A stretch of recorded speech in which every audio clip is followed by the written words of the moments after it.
to us. And it kind of forces the Thieves to have to use smokes if they want to have normal timings. Then they have to second guess so many positions that the CTs could have, which means that the CTs can set up loads of different setups all over the place, really. And that makes it really exciting situations. Now, I'm liking the approach here from Cloud9, just taking everybody up long. If they can just get a couple kills at least, which it looks like MIBR aren't just kind of turtling up here. So there could be some opportunities here for Cloud9. But with that said, MIBR's, they have all the info at this point. So they are pretty well equipped to know what's to deal with it. Oh, the spam deagle almost kills Cello. Instead, it's Cloud9 using that smoke to cross all the way to the site, fighting their way through CT bolts, only here for one. Cello trying to retake from the short side. Danico holding strong drops to the bomb, and even though Cloud9 actually got control of the site, never clearing out the dumpster player, they couldn't plant for CT. They try and hunt him down, and they lose the bomb. Mezzi is on a recovery mission to B. I like the idea. He knew he was being hunted, tries to kill Yell, but loses his life in the process. Maybe a B plant was available instead, but either way, it's an eco here for Cloud9. And despite that cool idea of throwing that close long smoke, cutting off the two toilet players that can't deny the plant, while Cloud9 are denied any ground in CT. See, I know the pistol round was a few ago now, but for anyone watching along, I think this is why on overpass, especially in pugs, pro game is more forgivable. I think I hate going B in a T side pistol on this map.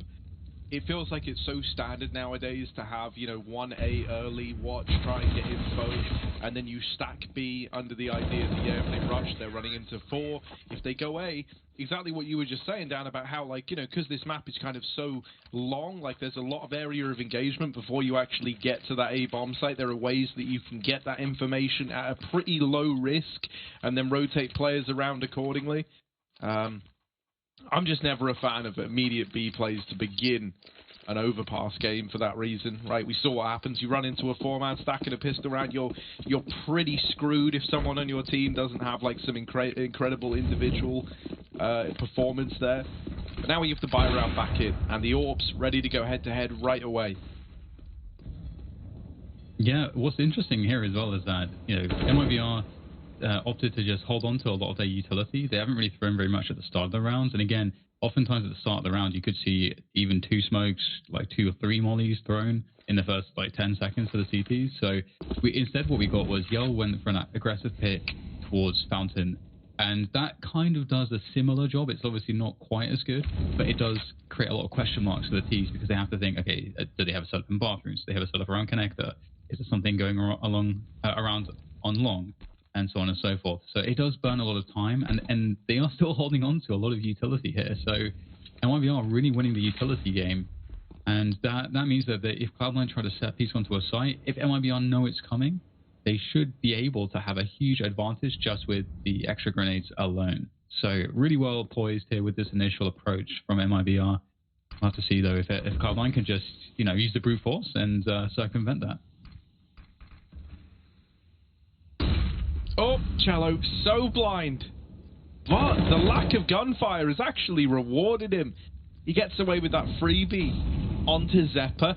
And now the rest of Cloud9 grouping up outside of the B side. Well, they've got their work cut out for them, I think it's fair to say. You've still got 2 players here for MIBR. More players rotating down to these guys that do exist here now, as the incumbent forces just need to hold on. And they've done a good job at that. The rotations have come through, and there it is, the lock-in for MIBR. I don't know, man. I think when you look at the individuals in this team, it is a very, very scary matchup for Cloud9. I mean, I'm kind of basing that on the fact of, the stats that I've seen and the bits of games that I caught, like you guys covering. But, MIBR, they're this very explosive team that they try to keep you on your toes a lot. There's a lot of talent here, right? A lot of individuals who can step up. We've had games where Yell top frags with the AWP while cooling. That normally benefits the team massively. You've had great games out of Cello as of late, right? Thinking back to yesterday in that little head-to-head. That was one there where he was trying to carry them to victory versus Heroic. Then you've also got Danico as the young blood, right, who we've had great stuff from. Oh, These flashes devastate the man over at Monster, and that's clean. All right, you shouldn't be getting away with this if you're Cloud9. Yell's trying to restore some normality on the short wrap. He's got it down to a 3-on-4. Cello arriving as well at the Monster side. Cloud9, they don't want to throw this away, but they might not have any choice in the matter as it's slowly but surely turning back in favor of MIBR. They get it locked in, and it's Yell right at the end with 4 in a spectacular little sequence to get 5 on the board for MIBR. I feel like Cloud9 could have made so much more of that round. They did everything perfectly. They run in, they get those 2 opening kills, they smoke off the AWP on short, and then they just start taking fights. It's like you have a huge advantage. You can plant that bomb, play tight angles, force MIBR to commit. They're on a double AWP on a retake, 2 men down. Cloud9 just chase the fights with pistols, and yeah, okay, sure. If you win the fights, then no problem, but they get mopped up, and not even a bomb plant. Like, yeah, they don't need the money, but it would have been nice to get them in a position to convert the round. This time, faster approach. They get a pick B, they trade 1 for 1, and they fail. Bomb was spotted, Zeppa was tagged low, and so Cloud9 don't want to commit, and that's a understandable rotate. Now, it's going to feel pretty obvious where this one's ending to MIBR, right? If you don't take the B rush while you've got it, surely you're going back to A. Yes, it's been interesting because, again, like, in that last gun round, MIBR held on to smokes they dropped smokes at the 20-second mark because they've been holding on to them. So clearly they've decided that like Cloud9 play generally slower paces and they can hold on to their util. And I like this from Cloud9. They force the issue, go really fast, and there's a huge dump from MIBR. But Yell trying to creep up the ladder, gets a lot of info. The problem is that's not a great timing to get info in this case because there's a minute left. There's still plenty of time from Yell, getting that info for Cloud9 to be able to rotate towards A. So they can just sit here now if they're in it for quite a while, and that should create a lot of doubt for the MIBR defense. And they only have 1 smoke left. It's on Danica. He's also got the AWP, and he's on the A site. So there's no way for MIBR to slow down this push into the B site. It's got to be done on the setup, and that's not a great way to start things off. It's going to have to be a huge series of kills from Cello, and they don't see him. This could be it. Great start from Cello. Finds a quick double. And that is really amazing that they didn't check that because that was everything. Yeah, especially the back railing boost. Alex has a plant here, 10 seconds, he's going to stick it. He can go for heaven as well. He can try and take that CT control, play it from a range, but he knows the fight might be near. Oh, faced by Cello immediately and nowhere to go but the site. Yeah, that's, the info, like you said, was not, I guess, in one hand, like, sort of not valuable because there's a minute left, but what it did give Yell was the knowledge that Zeppa was walking B. Like, he could see him walking to T-spawn. So that, from B, rush, denied, back to mid, back to B, Cloud9 didn't want to make it obvious, and in doing so, they get spotted. So, yeah, MIBR set up for that nice double play of the Monster. Cello gets a lot done, and then closes the round as well. Very good patience for him to just give it up, respect the bomb plant from Alex, and win the 1v1. 6-0. MIBR looking very good right now. Cloud9, pistols, rifles can come through. They're taking their time to buy, discussing how they want to disperse. I do think like the fast control might be quite a good response from what MIBR started with. I don't know if MIBR will change their CT approach because this could also be a good time to actually start changing it. But I would love to see fast sewers control because it's not extremely difficult to do that, and especially if we don't get those early nades from the CT side, which you'd often expect, the Molotovs and smokes. And then it should be pretty easy to take it and fairly low risk, and it's going to create a lot of pressure. So you're going to you'll create an argument for MIBR to at least dump some utility. Because again, they've been pretty resistant to doing that in some of the previous gun rounds. So let's see if this is any different. Well, it looks like it is. We can get a forward Molotov there, the classic T-steps Molotov. And they're going to hold a setup around bathrooms. This is looking great from MIBR. They're really trying to run quite a diversity of approaches. Ooh, that's nasty. What an off angle there from Bolts. Yeah, that's juicy. And look at that, MIBR. This is you know, like a great CT side. They're really doing everything they can to whittle down Cloud9 and then just fall back into these horribly passive setups where it's like, yeah, look, you're gonna have to waste all this time clearing the bathrooms, clearing all these mid angles. We ain't even there, mate. You're in a 3-on-5. We've fallen back into the site. Rotations, they're on standby. Ooh. Bit of a tag either which way, but it ultimately favors MIBR even further. Flash over, trying to set up this man in the toilets. He's playing around this smoke right now. Cello hidden in it. He loves these smoke pushes, does Cello. And with the re-smoke going down, that should really seal the deal. Like, yeah, why would we smoke our own guy off again? Well, clearly you ain't faced Cello before, mate. This guy lives and breathes in the smoke. He's now going to come through on the wrap, and he's got the last kill locked in. It's nice, it's clean, it's... what, 4 alive for the side of MIBR? 5 alive. 5 alive, rather, 4 for bolts as well. Man. Double in con and then double on the site as Cello backstabs the last man. Really nice play from MIBR so far. And they were just stacked up on A as well, right? They've been fully cognizant of where Cloud9 are committing, even when Cloud9 try and fake things out and deny that information. MIBR have been very good at reading this CT side so far. 7-0. C9 back in with a low econ round. They got the smokes and the pistols. Cello fighting a smoke in mid, unsurprising, but not much to be given away. That's a nice shot. Outside of B though, oh, that's a bomb in Monster. Danica just tearing them with the AUG. He's really been using this gun a lot. He had a lot of really nice transfers with that weapon on the opening day. I think it was the second day rather. Opening day was heroic, second day.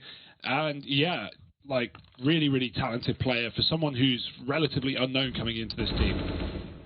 Man, there's 11 kills on all of Cloud9, and there's 11 kills on Danico and Bolts individually for the side of MIBR. This is incredibly one-sided. Yeah, and I think, you know, a lot of it is just because MIBR's approach is so awesome. Again, if we do have that forward Molotov, it has to be burned out with the smoke, and that's going to allow Cloud9 to get forward positioning, and that also allows them to understand that, you know, what MIBR are doing a little bit better. You see things will slow down here as they start to default a little bit. You've got, you know, Floppy, who's sort of the lurk towards the A side of the map, and Mezzi's just sitting in connector right now, whilst his teammates, you know, in that little grouping of 3 work towards bathrooms. It is such a laboured effort on Overpass to gain control, and they're going to go down. I think this is just a clearance, isn't it? Yeah. I was wondering if we were going to see them just move into some sewers pressure together, try to pull some rotations. There's a minute to go, and MIBR have a couple smokes remaining, so that they're on a pretty good pace in terms of that. Cello loves to play these games around the smokes, man. Yeah, he jumped on that little bin as well. I've never seen anyone do that. That's ballsy. Got spammed though. Aids could be good, but dodged well by S-Tag, and Cloud9 walking down B right now through the connector. Not going to get spotted. Only 2 players lower right now. Re-aggro on mid for MIBR. If Cello goes through this smoke, firstly, he's crazy. Secondly, he's going to get all this information. I think they're going to realize too little too late, though. Shuz needs to hold strong. Flash for the monster side coming through. Oh, he's mollied out, though. Great flashes. Everyone's white inside of B, and everyone's dead, which certainly helps. Cloud9 looking for their first. One thing that I think is really interesting about this round is that, you know, this round Cloud9, you know, played slower, but they created a more confusing situation for MIBR because they had that pressure around bathrooms, and they also had sewers control. So I'd like it if we saw MIBR trying to take more control around sewers, maybe make more plays around there, or try to create some kind of efforts like towards a long setup or something that kind of allows them, whilst Cloud9 are playing really slow, to actually themselves get some information and possibly make a play off of. Because, you know, what they tried here was to just play very passively, just try to slow Cloud9 down as much as they can, and try to have as much utility remaining as possible when they actually do execute, and just hope that there's just not much time left, which is, you know, how they won a couple of the rounds. So we'll see if there's any kind of change there, because I think this is a great adaptation from Cloud9.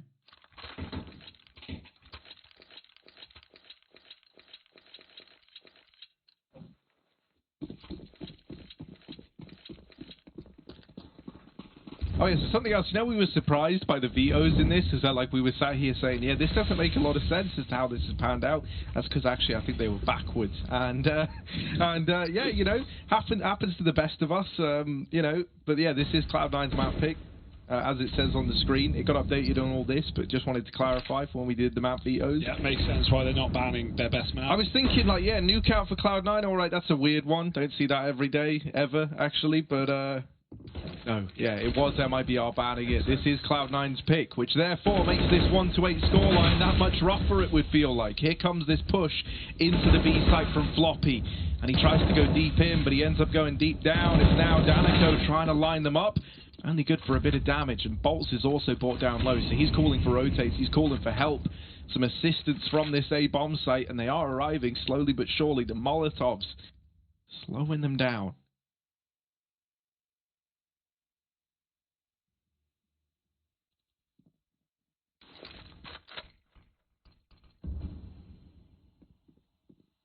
.40 MIBR go quiet. boltz picks up a kill from CT in graffiti. Alex is trying to spam. He could get that kill. He's so low, but so are Cloud9. The bomb loose in the water right now. Alex not even going for it. This feels like a done round. Surely they're going to try and go for frags as Alex peels back. S-tag pushes in, and it's all on one man and one man alone. They molly the bomb. Alex shoots, and that's it. It's MIBR cleaning it up on B, slowing it down at the right time and peeling out of the site. 9-1. Cloud9 can't commit with the bomb so far forward. This is such a great CT side from MIBR so far. I think they're doing a lot of that classic overpass CT stuff, where it's like, you're going to feel our presence everywhere. It's going to take you ages, like you're walking through the mud to like get to a bomb site, and then when you eventually do, we've got the info we need, and we've had the ability to make the plays along the way as well. So we're always kind of like a step ahead. And once again, we're going to see actually this time more pressure around the sewers, but actually it's going to be a smoke from Floppy to gain entrance to sewers. Obviously you can play around the smoke as well, but it can be a little bit scary if there's a CT push. He's been basically lurking this consistently in the default by himself, which is something that MIBR, if they understood that, they could easily take advantage of this and just take sewers control for, and it would be pretty, it wouldn't be very risky to do so, as it is just Floppy doing everything by himself.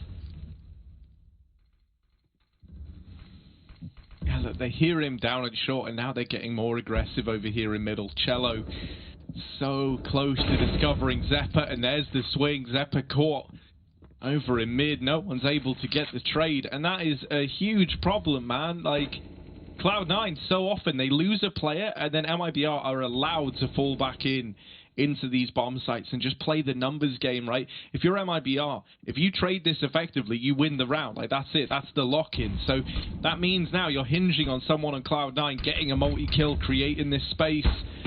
Yell getting aggressive could have been that opener, but instead, just a little bit of damage onto him before he repositions. There's 3 up inside of that A site right now, and Cello's extended the lead even more. Yeah, they lose Yell.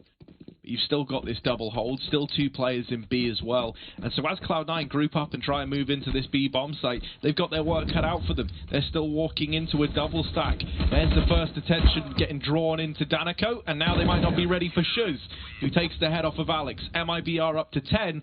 This CT side looking real crisp. And I mean, just even the scoreboard tells like a real story here, right? Everyone on MIBR is kind of pulling their weight, all stepping up. The fact that so many of these kills are going untraded is a huge problem for Cloud9.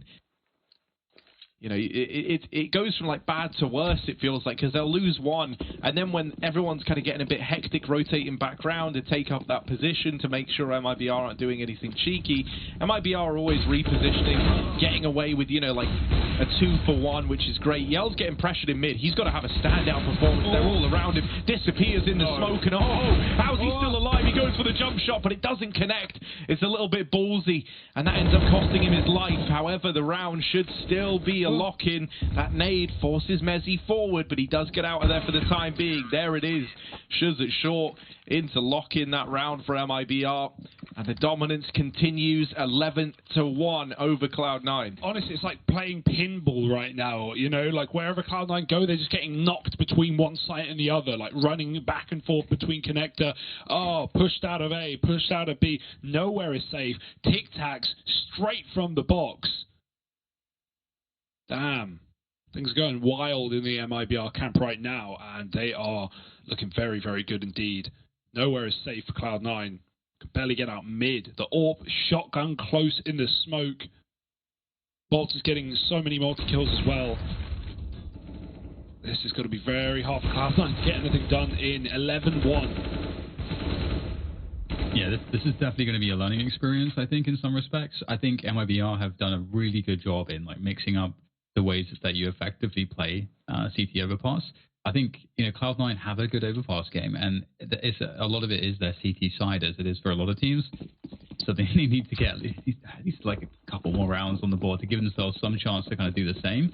But Cloud9 don't play as, I would say, as advanced as what MIBR are doing. Cloud9 do what they do very, very well, but they tend to just rely on more passive play from what we've seen so far.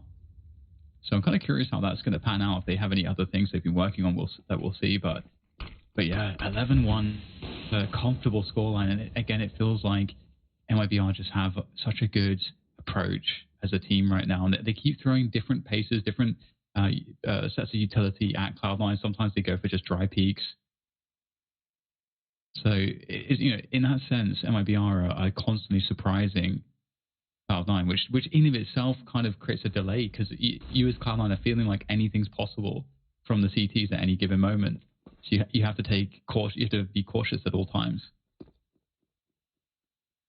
So interestingly, we'll get the 3-man long take, and there's actually 2 players towards Monster here. You can see Floppy's pretty deep. He's got Alex for support. Bomb's still down towards T-spawn. It's a great pickup from Mezzy towards bathrooms, and okay, they've got a lot to work with now. 5v3, getting the bomb. They can't push off of that because they have to get the bomb first, but a 5v3 with 30 seconds left. It's looking pretty good here for C9.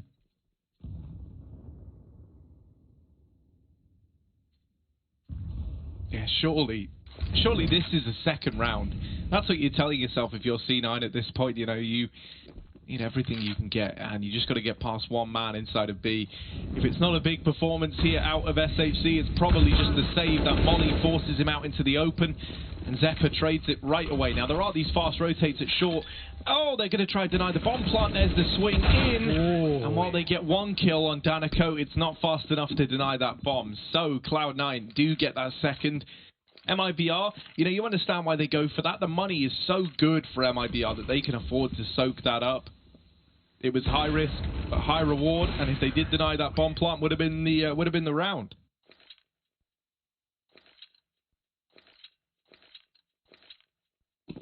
Yeah, happy to see that they've actually gotten at least another round on the board, so we have something to work with in the second half. Another one obviously would be great. It just gives you the ability to survive a pistol and the consequences of winning or losing it. So again, it's this time actually a different approach again from MIBR. They've actually gone very, very passive towards A, and we have niko, who's got that AUG looking, has that angle into sewers.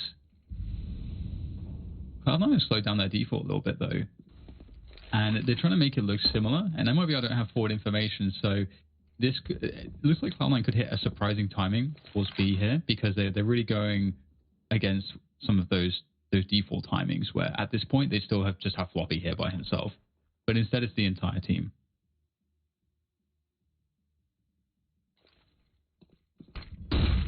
Oh yeah, here it is. Fast pace and already in. niko gonna have to help Shuz with this crossfire. There's the first from Bolts, drawing the attention in. The AUG lighting them up, and this B play, well, they might have hit a timing that looked all right. That didn't matter. They won 1 out of the 3 gunfights they had. A big performance there from the players on MIBR in the site, right, to actually hold that one back.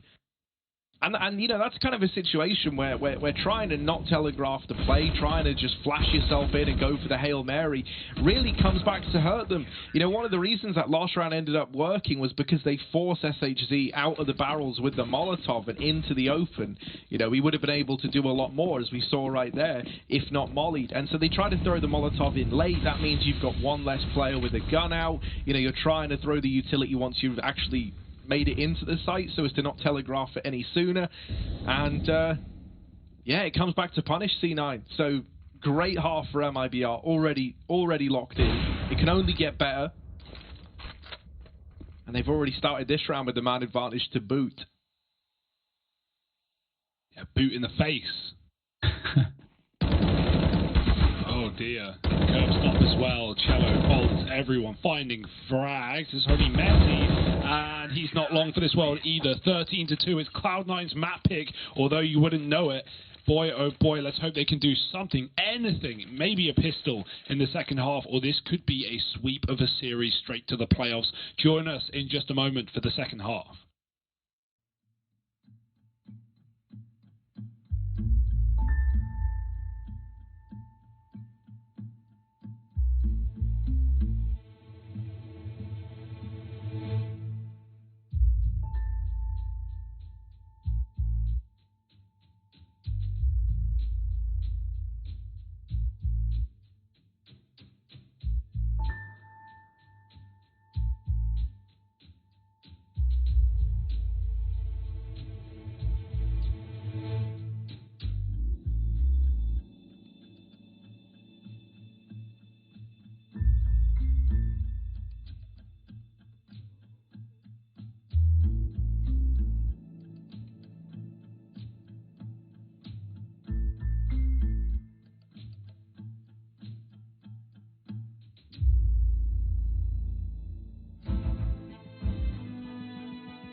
Welcome back, everybody, to CS Summit 007. What a performance we have here from MIBR. This is the first map against Cloud9, and their CT side was remarkably good. It was just some textbook overpass shenanigans, and Cloud9 now need to replicate what MIBR did. I don't know if they can do it. It's going to take a lot, and especially after coming off of a beating. You know, you got to get yourself warm, I feel like. And well, to begin with, we have this like very very forward setup right in the center of the map, actually, which allows Cloud9 to respond quickly to pretty much anything. I like this as well. MIBR trying to get some info here, running around along the bathrooms, making a lot of noise. And there we go. Now Floppy's going to reveal himself. That's pretty stunning. And, okay, MIBR. Not looking good here. 2 versus 5. Oh, this is suboptimal. They can't mess this up, right? The crossfire is pretty good. Oh, yeah. Phew. Whew. Sigh of relief. Cloud9 now, how many rounds will they give us? All the rounds, maybe, if they have their way. MIBR want to end it ASAP. Might even be forcing. No bomb plant, but tempting always. Really nice shots from Floppy, man. He really is good in this team. I feel like he's every game I see, he's doing something unnatural. Disallowed. Out mid, Molly and smoked it. Alex is playing behind the bin. This is a spot. But yeah, he doesn't want to remain there forever. Careful the party, they can walk right over you. Got support from Mezzi in the connector as well, but he'll be backing up. They'll go towards the A site. They know MIBR in middle. Just holding with the Deagles right now. Nice and patient play for MIBR. See if Cloud9 give them anything here. Take what you can get. Oh, I like that way of gaining info. Now, the windows in the overpass toilets were removed a long time ago. Many people still ask for boosts in your matchmaking games. Remind them that you can't do that. But Mezzi's jumping off of the bench and still spotting above Divider. Not seen that way of doing it before. Now tucked and waiting. MIBR coming A. It's more a matter of when, not if. I hope they spam Divider. I think it's such a... I don't know, man. I feel like you should always give this wall a little spam. Because even if you don't get... they're doing it. They're doing it. From a weird angle, though. Yeah. Even if you don't get the kill, right, you at least pressure the guy there. Also, the blood splatters through the wall, so it's like a dead giveaway. You know the moment you've tagged someone there. Cloud9 is still using it. And MIBR... not abusing it. They get shut down in this one. It is just one man left alive in the form of Bolts, and he's taken out of the round, so that's nice. It's clean, it's quick, and it's Cloud9 on to 4. No money left for MIBR, so 5 rounds should be right around the corner here for Cloud9. Still a long ways to go to make this comeback be even close to achievable, but you've at least started the baby steps needed to get you on the way there.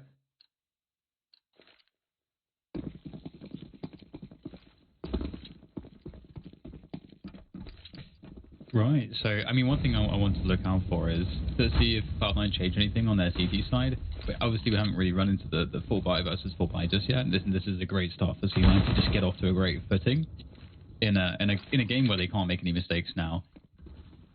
So, but I'm looking forward to seeing, you know, are they going to run this like really passive CT setup that they were kind of consistently doing in previous matches, where they rely pretty heavily on just kind of hitting the shots and playing really effective defense, but allowing the T sides to really get lots of control towards the sites pretty easily.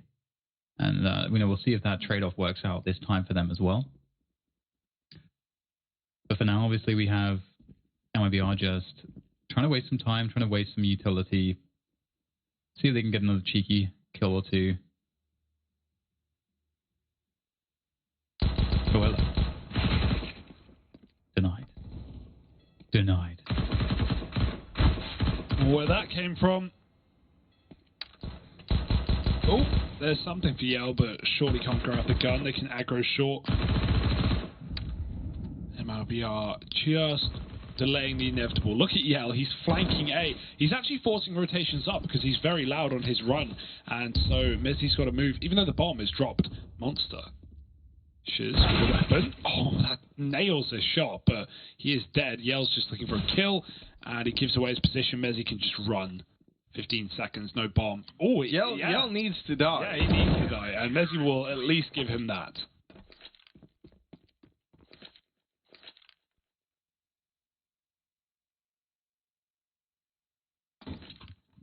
So now this is where the going gets tough, right? You got this first buy round. Cloud9, if they are ever going to embark on this comeback, you know, getting ahead in this first rifle is a must. They're going to be running a little bit of a bonus, right? I say that. It's just a one FAMAS, or two FAMASes kept in, rather. AWP in the hands of Alex as well. So we get to see that head-to-head of him versus Yell. Double con stack here for Cloud9. MIBR, they've had to contend for con a hell of a lot. So this is something they should be ready for, right? Maybe not the double stack, but they know that Cloud9 have frequently had players in the connector. MIBR being very, very slow on the approach. These con players could get stuck, and that's the real worry, right? SHZ, can we see his perspective quick? I'd love to see what kind of a line he's taking here, because it looks like he's just hanging around on the left-hand side, keeping these connector players trapped down in con. Are they pushing a smoke or something? They're very deep. Oh no, they're up on top of the boost stairs. Alex picks Danico out mid, and Shiz might try and activate, but Alex's back is covered. He's actually might cover it himself. It's on a timing. Doesn't want to be caught looking down with nades out. This is a very risky move for Alex. Mezzi is there, but now the jig is up. They know there's two players con side. The molly into a smoke. The flash pops, and back up Shiz goes. Very weird turn of events right now. Cloud9 allowed to escape down B. Bomb dropped up in the toilet. S-Tag escaping. There's no one out long, though. He's just got to worry about these short side players, and he's doing a great job of dealing with them one by one. FAMAS, VVAK, somehow coming out on top. Lots of off angles taken, and finally his head is removed as well. Interesting round. Okay, well, it's going to work out really well for Cloud9, though. Yeah, Maybe I mean, they kill after time, maybe, possibly. It's a little bit weird. I think MIBR gave them too much respect there, right? They knew they had those two players stuck in connector like that. That should feel like a gold mine, you know, that you're able to kind of exploit a little bit. And use that to get an advantage. I mean, even if you went to connector and you trade like evenly, right, and you end up in a 3-on-3, that's still hugely advantageous to MIBR there. But instead, you know, the first player falls. The other guys that were in mid actually just peel back and kind of sit around and don't really do anything. They had a B player that was holding originally, like watching Monster. I thought he was going to swing around and help out at holding the connector fullback right out towards short, which, as we saw, is what Cloud9 ended up doing. But instead, he also just went back to T-spawn. SHZ died down in con. It felt like, you know, there wasn't really the response, like an appropriate response to turning that idea that Cloud9 had into an advantage for MIBR. I thought they would have been better at capitalizing on that information that you've got that double stack to contest with, because they also had lots of utility. That's something else to bear in mind, right? Admittedly, when they start losing players, it gets a bit more dire, but even then they had like two nades. You know, if you double nade into connector, those two players are low, like immediately. There's not really much they can do about it, and so suddenly that could have been a way to get into that round, like turning an advantage that Cloud9 have against them. But instead, it was very, very slow. I think way too much respect given, especially with how dominant this first half was. And so now MIBR maybe going to try something a little bit faster, and I think this is the right time to give this a go. You know, I think you don't want Cloud9 to warm back up into this game. And something a bit more decisive, with a bit more speed, a bit more punch behind it, might be the perfect solution. It's a very nice read from Alex as well. He threw in the mid Molotov that Danico smoked and threw a flash over to fake that MIBR are going out mid. Alex didn't fall for it. He immediately rotates B in expectation. Nice grenade stack. Zeppa getting dunked down Monster. That provides openings for Bolts to get out through this position. He's so low. Floppy, same story on barrels. No Molotov to get him out. And Alex is providing cover, baiting for his teammate who hides now down in the water. Alex goes back for more. Very confident on this AWP. We talk about how this is a new role for him, but it looks very natural. He's comfortable. Can he hit these shots though? Two coming, maybe even the lineup. MIBR is just drawn to a halt. Nice shot from Alex. Yell picks up Floppy in the meantime though. Alex still with two players to deal with. Another shot, and 1v1 versus the AWPer. He's posted. He sees him leave, and Alex has no reason to move off this angle. 6-13. Cloud9 slow and steady, but clawing it back.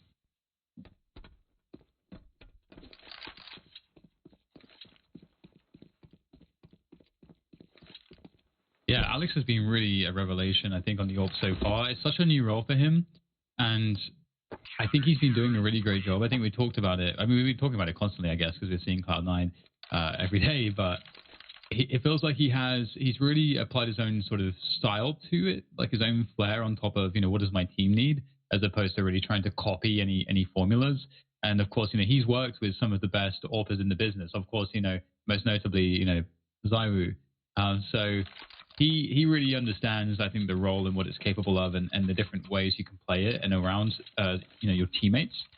And he's just looking super steady with it too. Like he hits the shots, and he's not afraid to find those off timings for those quick picks that can be very pivotal before like a push comes in or something. So it's really encouraging to see them have a good start here. And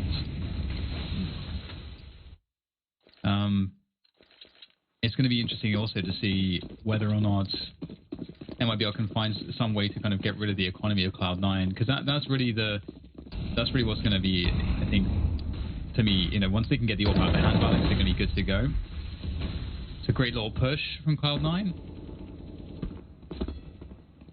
And it's pretty cool again because, in their past matches, they played a very, very passive style. So trying to adapt as well to their opponent and be unpredictable also. You got to throw out the aggression every so often. You have to keep those questions in your opponent's head.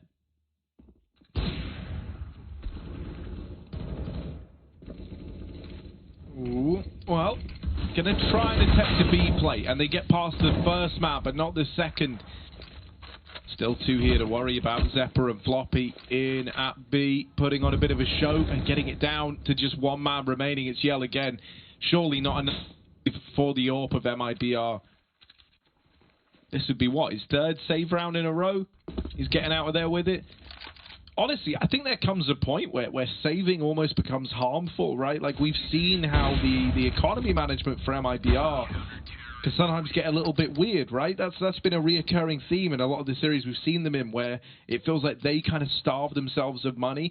I think Yell dying at the end there isn't the end of the world, because, now he's got the same amount of cash as the rest of his team. They can rebalance that out a little bit, and he'll still be fine to bring the AWP out in the coming round, so long as, someone saves some of this money. Yeah, I totally agree with you. I think what it does is it sometimes pigeonholes the team into certain moves that maybe they don't want to really make, and because of the way the money is.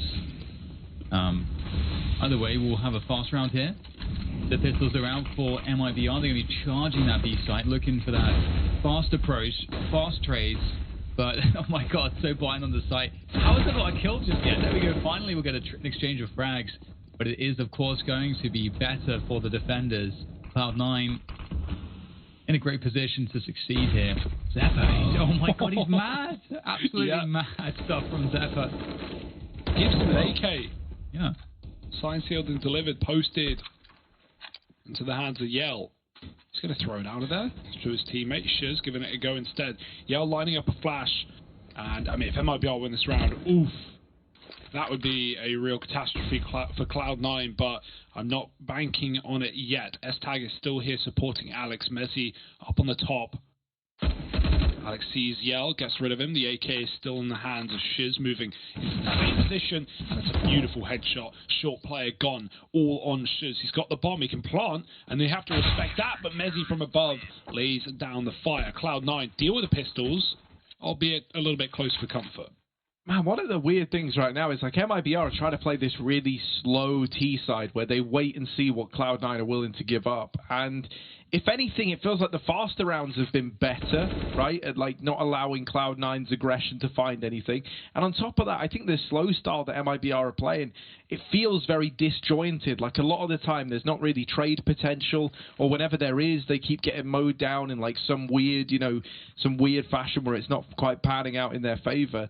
I know that, going for things like gamble rushes and all that can't work all the time, but they need a matter of rounds to get this game over the line. I think not just reserving it for rounds like that where you're on ecos, where, you actually have a bit more to go behind it, might not be a bad idea, honestly, just to give it a go once, right? You don't want to get to the point where it's all tied up at 13-13 and then you throw in like your first B rush on some partial buy, and then you win the round, but you still end up losing the game, because then it's like, oh, well, why didn't we just try that sooner? I don't know, man. I just think this slow style is really letting Cloud9 excel in getting a pick, getting out of there, basically doing to MIBR what MIBR did to them the entire first half. Yeah, if this was the full 13-2 comeback, that would be unbelievable for Cloud9, honestly. MIBR, will they figure it out? We've had our fair share of comebacks today anyway. Dan, we had a 13-6 lead for NIP on CT Vertigo that they lost without another round.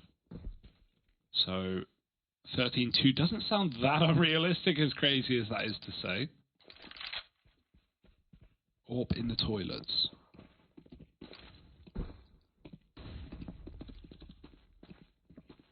Messi and Alex, never far apart. The British brethren versus the Brazilian boys as he tucked. Hard angle to clear, certainly.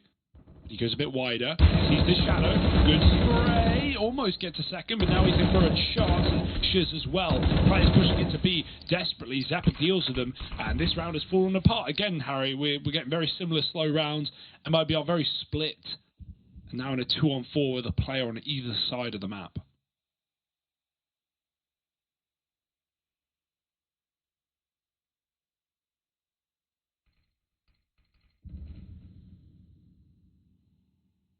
Yeah, desperate times. It's good to see so far, though, that Cloud9 have been able to find so much success to make this really competitive. And you don't want to spam this spot that you're talking about, Harry, at Divider, this time, because you'd give up the whole game. So it becomes a very powerful position in that sense. Oh, okay. The timing is, I don't know how this is going to go exactly. Oh, God. So he's going to find Yell. Yell is going to have assumed that would have been safe. That's unfortunate. It's going to be the AWP out of his hands and died after time, I believe, right? So that's painful. Yeah, I definitely agree with the sentiment about running some of the faster stuff. So I hope that that's something that we start to see. I think allowing Cloud9 a lot of space to kind of just manage things and not having as much of that kind of urgent pressure of the fast plays is giving them a lot to work with. And it kind of allows them to play in their comfort zone too. Yeah, I mean, like even thinking to the MIBR CT side, right? They were very, very good at these like 1-2 punches and then just getting out of there. And it's not really materializing this way over on the T side. Like even this round here, right? You have those two players near each other at long, so it's more like fair play, at getting the double in the first place. There was that trade potential. But once they're gone, the next guy was Yell, and he's all the way back down long. Like he can't trade that. He just ends up waiting. And then by the time the bombs rotated back around, there's not even time to actually go for the bomb plant anymore.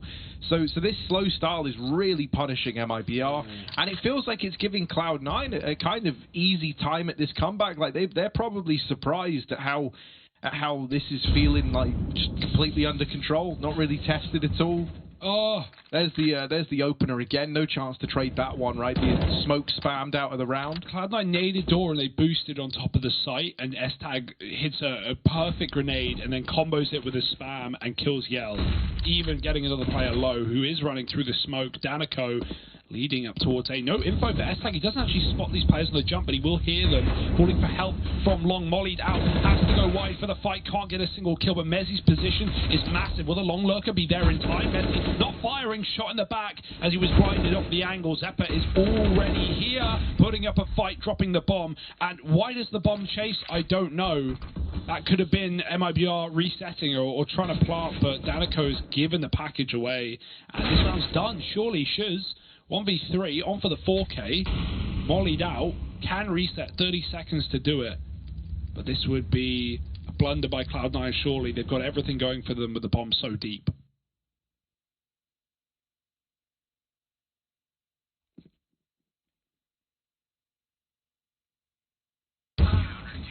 Nice. Got all the angles. Well, it felt like a little bit more promising, at least. There were like opportunities to make things happen there. But this is one of the issues as well. I think we're seeing from Zeppa, but so many of the players from Cloud9, they are just actually awesome. They're just so good at the game, and in terms of like the individual capacity, the individual output has just been really just totally phenomenal, really. So here we go. We get a faster approach through sewers. Oh, let's get it. Okay, they win this. This is interesting. This is interesting indeed. But the intrigue's gone. The spray down's in for S-Tag. You know, it feels kind of bad, man, for the two that actually went in, because everyone else is lagging behind. Thanks to these smokes, thanks to this utility from Cloud9. And there's the lock-in. You know, it's one of these things, they try to fast around, like I say, they do it on one of these partial investments, right? You try and give it a go there, then now you kind of write it off in your head, you go, well, that didn't work, let's try something else, let's go back to what we were doing.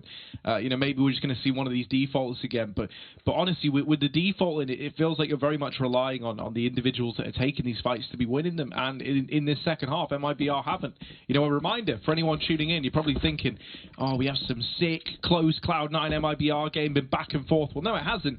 It's literally just been 13-2 half from MIBR into this insane streak of rounds from Cloud9, and like props to them for making it happen.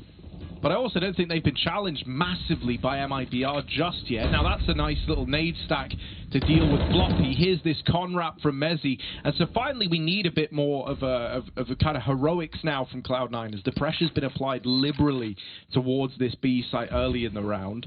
Mezzi's flank has at least slowed down the push, and there is also an early rotation down towards B, or at least there was. Now Zeppa going back up towards that A bomb, so I think it's Zeppa. Can't actually read. No, it's not. It's Alex with the AWP over towards long. Mezzi falling back out of the connector, but his presence there was great, because essentially now Cloud9 know, well, they couldn't have got up con. The only place Alex has had to worry about is long. Maybe there was a chance at like a mid wrap or something. Mezzi's been given time to get out of there though, and got the info that no one was mid. And so Cloud9, they know to readjust here. They know to go back to this 2-2 split, and they've had more than enough time to make those necessary adjustments. Are they ready for the long toilets play? It might just blindside these guys coming out of con. There he is with the swing. Traded after one. Oh, they're gonna go back here. Looks like they're gonna go back, and it's gonna be perfect timing too, because Cloud9, with how low the time is, are actually quite convinced that it's gonna be an A play. But in fact, MTB bomb site, and if the bomb goes down quickly, they maybe they'll actually have time to get some post-plant positioning. Looking pretty rough here. Bolt was just faced, and there's nowhere to go for SAC. He's got to fight, and he's going to only be able to take down a single player. I mean, it was a good maneuver, but it's a hard spot, you know, in the post plant. As you can see, there wasn't time to get position. And 13-13, all tied up, and it's crazy, right? Because it does actually feel like Cloud9 are going to win, because they haven't been losing rounds on this GT side. Have they lost a single round? They have not, I don't think. No, they haven't lost a single round yet. It was 13-2 at the end of the first half. And now, well, now it's 13-13. MIBR stuck in time, while Cloud9 are progressing forward. I just don't know what's happening really at this point. It's very impressive work from Cloud9, but MIBR, like I don't know. I've not seen a 13-2 come back in a while. Usually something is salvaged. One fast eco win. Exactly, right? Like, yeah, normally there's something, or there's at least something you look at and you go, well, at least they made that close. Mate, all of these rounds have just been washes, it feels like, for the most part. I think the best they've probably had would be like getting it down to that 2v3 in the round prior, and even then it ended immediately, you know, like with really nothing getting done. What have we got here then? Jump up, maybe boost on the head with the AWP. That's always a nice play. Alex, he's going for it. This AWP has been so good, honestly. Like, doesn't want to feed here. Don't want to go any further than this with 4 players around the corner. He doesn't know. Oh, the molly. It burns Danico into the fire. Or the firing line, rather. And here come MIBR. Cloud9, 4 players on the site. No surprises here. They've been reading this one well. It's been pretty obvious. S-Tag doubles up with the AK. Mezzi still tucked, and they have no idea. Great shot from Yell. Nice swing, and another win from Yell as he goes down into a 1 versus 2. He's got 20 seconds to plant the bomb. It's not a lot of time here as he tries to find the next player. Oh, he gets that tag too. catching him on that jiggle. And now it's Floppy, who knows where Yell is, but the more time passes, the less sure he can be. Although he hears the reload, he wants to go for the fight. The pressure comes through from Floppy. Oh my god, he didn't even have to do that. The bomb had to go down. Floppy's an insane human. Yeah, damn good try, right? Maybe a clutch would have been the answer, or 1-on-4. Pulls it back to the 1v1 and still falls short. Cloud9 looking like they're going to lock in their map pick right now. Nothing else pointing in the way. Like we all expected. Yeah, that's 13-2-1. That's exactly what I said. I said, easy for Cloud9. I mean, you take this win, but you certainly would struggle repeating it. You know, Henry sat there at home thinking 13-2-1, right where we want him, boys. Let's get it. Here we go. Overconfident, you know.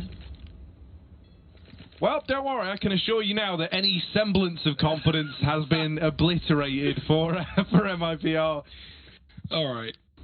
Let's walk our monster. What could go wrong now? It's been going so well for us.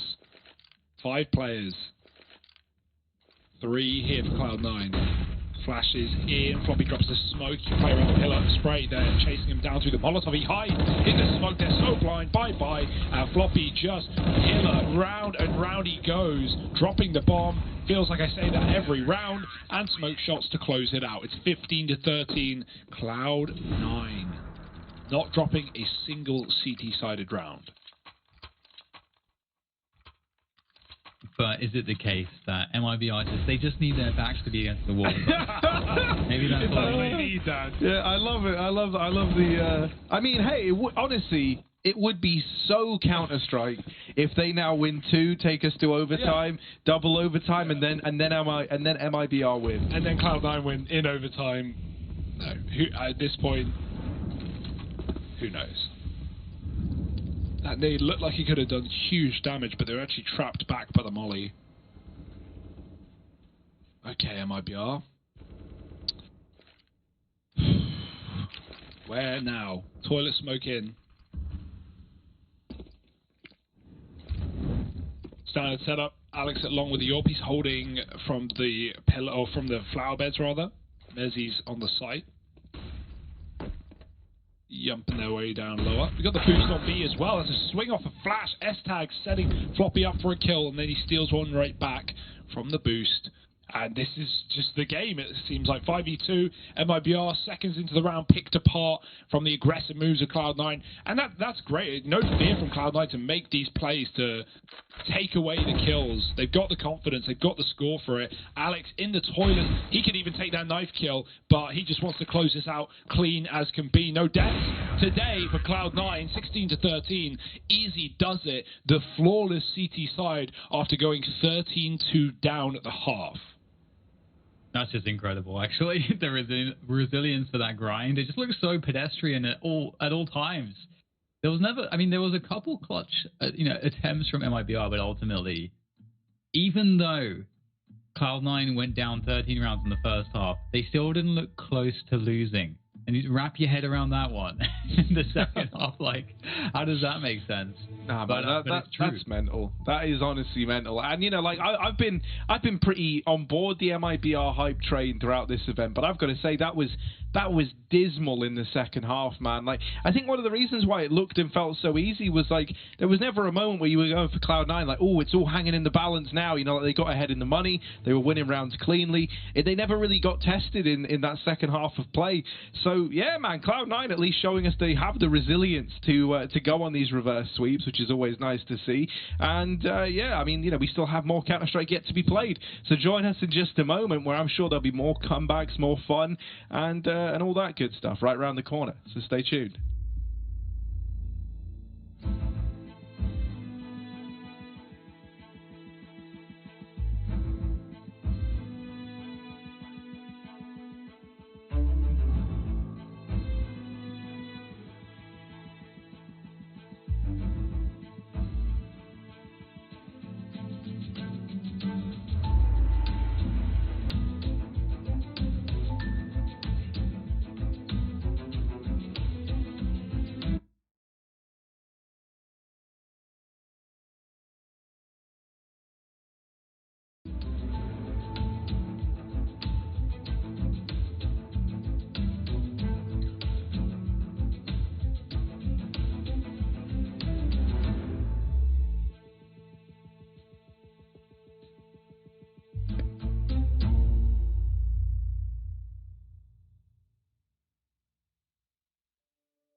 What do we do just now, happened? guys?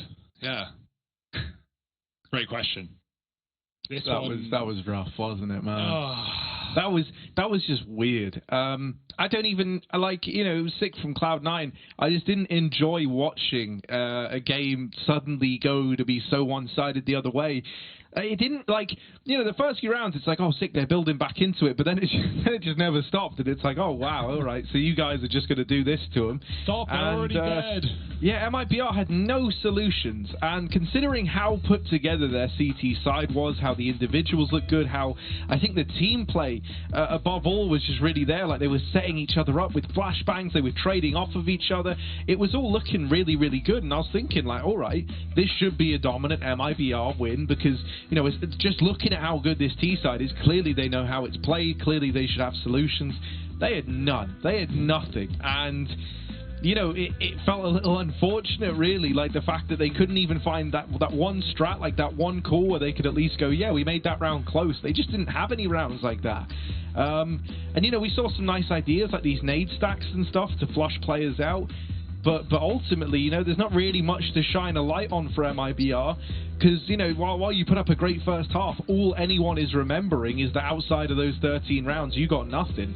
So CT side looks really good. T side needs to actually be a thing, really, like at all. So, yeah, for Cloud9, sick resilience to go on a streak like that, right? To never let the pressure get to you, to never crumble underneath it. And I think once they kind of hit, like, the point where they've strung, you know, 9-10 rounds together, they're all feeling it. They can tell, like, this is our game to win now, even though they weren't in the lead yet. And so they did. They go 1-0 up in this series. Now we've got Vertigo right around the corner. We've seen this cause MIBR some problems at this event. And so my question is, you know, do you think Cloud9 have what it takes to end this in 2, Dan? It's a good question. I do think that they do. We actually haven't seen many 2s. Have we had a 2-0? I think we've had 1-2-0, Hugo. We have had 1-2-0 thus far. Which was? That was the day where me, you, and James played GeoGuessr afterwards. Yes, that is true. But other than that, you know, we had all like these fun little segment-y things planned with Summit, but we haven't got to really show any of them because every single one of these series has been like these very, very tense, close, you know, double overtime affairs. So yeah, I mean, it would be like history in the making to get a 2-0 out of Cloud9, and it would be fitting that Henry's team could be the one to bring us it. But I don't know if they will. You know, that's the only problem. Is their Vertigo stats haven't looked incredible, right? Don't have like a massive pool, massive wealth of information to go off of, so you never really know. I think it's a bit of a weird map, honestly. I don't really know how I'm feeling heading into it because MIBR haven't impressed me massively on Vertigo just yet. I think you'd be a fool to sit there after watching that game and go, I know exactly what we're going to expect. No, yeah. No fucking clue. It's up in the air. Who knows? Anyone can win this game. Anyone can throw this game, apparently, as we've just learned from Overpass. And hey, I'm just hoping we get a competitive half, right, where both teams are winning rounds. Like, it's actually kind of not boring, but it just feels odd when one team is winning every round of the half, and it's like, it's bullying now at this point. Like, you know, MIBR are wrecking, Cloud9 are wrecking. I don't know. I want both teams in the game. I want resets. I want economy being managed. We didn't have any of that in this one. There were 2 T-sides rounds gained in that entire game. Like, that's wild when you think about it. Yeah, just all blue. And then, man, I haven't seen a game like that in just in forever. I can't think of the last time I've seen something like that. So, yeah, this series has already surprised us. It's had unexpected twists and turns around every corner. And they're set to continue in just a minute, so don't go anywhere.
Oh, you just caught him getting back in. You just caught it.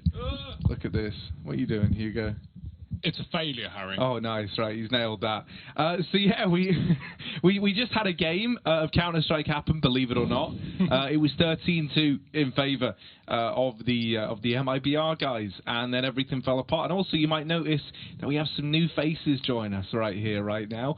How are you gents doing? I wasn't even aware you guys were tuning in. I'm excited to have you here. Yeah, we feel good. We just finished practice, so unfortunately we didn't look at the game, but I heard it was a sick comeback, but we didn't see it, unfortunately. Who did you practice, if you're allowed to tell us? Ooh, mostly Vitality today. Ooh, okay. All right, I like that. I like that. Bit of Vitality prac going on in the background. I love the Fnatic studio as well. We had this conversation the other day. You guys rocking a better setup than really any of us, which I think is pretty sick, man. Is this for the full time Fnatic player commentary? Is this something we're working on getting out there? No, this is just like, we have a boot camp in Stockholm, and this is also a studio that does a lot of different things for ESL, DreamHack, so yeah, we're just here. All right, banging. Well, look at this. We're actually getting into the game nice and quickly, no waiting around. So, we've already had a bit of a weird one. You guys said you didn't really catch it. Like I say, it was 13-2 in favour of MIBR, and then it ended 16-13 to Cloud9. They didn't get a single T-side round. So, we're not hoping for more of that. I want a bit more of a back and forth game and not just a counter-terrorist game this time around. Yeah, that's insane. Wasn't it 13-2 first half? 13-2, and then it ends 16-13. Wow, yeah. I think that, yeah, good entry. They can be really good on this map, though, but the problem here is the mental part. If you lose that big, it can be a big problem next map. It's fasting to be in this pistol. They've got 2 entries. Zeppa's still here. It's a full setup for Cloud9. Their rotates were quick, and Zeppa has just set them on fire. 3 frags. The bomb's rotating out. Shiz has got a lot of control from the middle, and he's making noise. I wonder if they hear that as he runs away to take A. Bomb's going to take its sweet time, though. Shiz has a lot to do.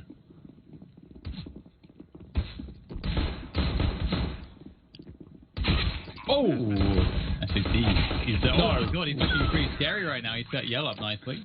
Wow. And MIBR, well, we're talking about the mental game, you know, it's going to be the case that MIBR can get themselves straight back into this one with that pistol win. That's pretty huge. So, Giacchino, what's it like being on Fnatic, man? It's great having you on, firstly. Thank you. You know, Good obviously, yeah, you've probably had a pretty wild start to 2021. Why don't you give us a bit of an intro as to your history in Counter-Strike, how long you've been playing, and you know, a short synopsis of your career. Well, I've been playing CS for about 4.5 years. Started in the beginning of 2016 or towards the end of 2015. For the reason that I had stopped playing football. When I was younger, my dream was to become a professional football player. As I took a break from that, I found out about esports pretty much. Saw teams like NiP and Fnatic, and and I just knew I wanted to compete in this game, and ever since then I've been grinding through the ranks in the Swedish scene, and yeah. Awesome. That's pretty sick. So you've always had like the competitive spirit about you then, like wanting to be a pro football player, then transitioning into Counter-Strike. That's sick, man. So like, were you just kind of nuts from the get-go? How much of this was like, you know, natural talent, do you think? And then how much was what you learned through grinding? I don't know, man. It's hard to say. I mean, I'm kind of a stereotype guy because I started watching my older brother play CSGO or even 1.6. Yeah. So yeah, I don't know. I've always played games, so I guess there's some talent for that. Just playing, you know, games, FPS games and stuff like that. But yeah, it's been a grind. Learned a lot. I love it, man. With all Scandinavian players, I feel like there's always a brother. There's always a brother that's been showing them Counter-Strike before, and then they're like, yeah, I'm going to beat him, and then you beat him, and then you go, well, you know, now who can I beat? You know, and then you just start, So yeah, no man, no, that's sick. Honestly, and it is great to have you here. You know, nice to get some air time with you, and obviously you, Samuelson, as well, man. It's good to have you around as like the reoccurring theme here.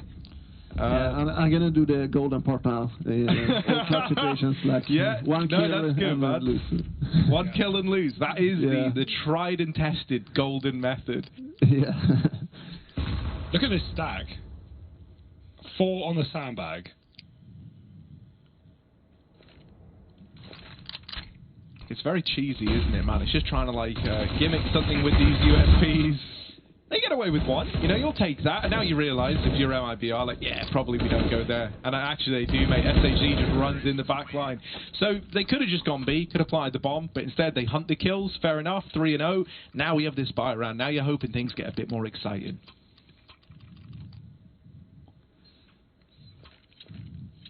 Yeah, how's Vertigo been for you guys at Fnatic? Like, it still feels like there's...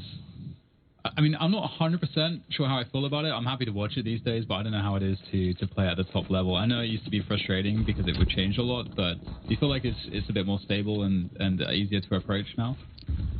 From my point of view, I really like the changes because I think that in the beginning it was really bad, but now it's okay. I do think that it's way too A heavy still, though. It's like most of the rounds you see it's like full war on A and quiet mid, quiet B. Not a round because we mix it up, but still a lot of A heavy for me.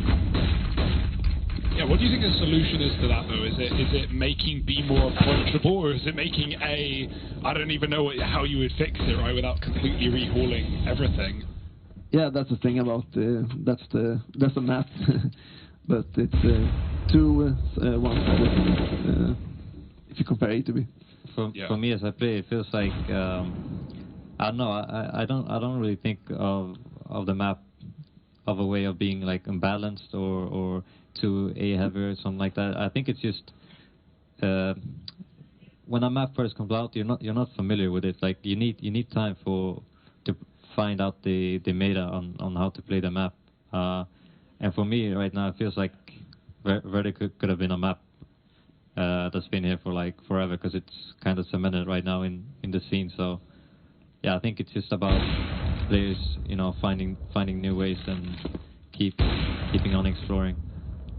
Yeah, and I like Vertigo now, but I would love them to change maps more often, though. Yes. Oh, yeah. No, I think that's a shared sentiment between a lot of people, right? Just to help keep the game a little more fresh, right? Even if it was just a tiny bit more regular than it is now.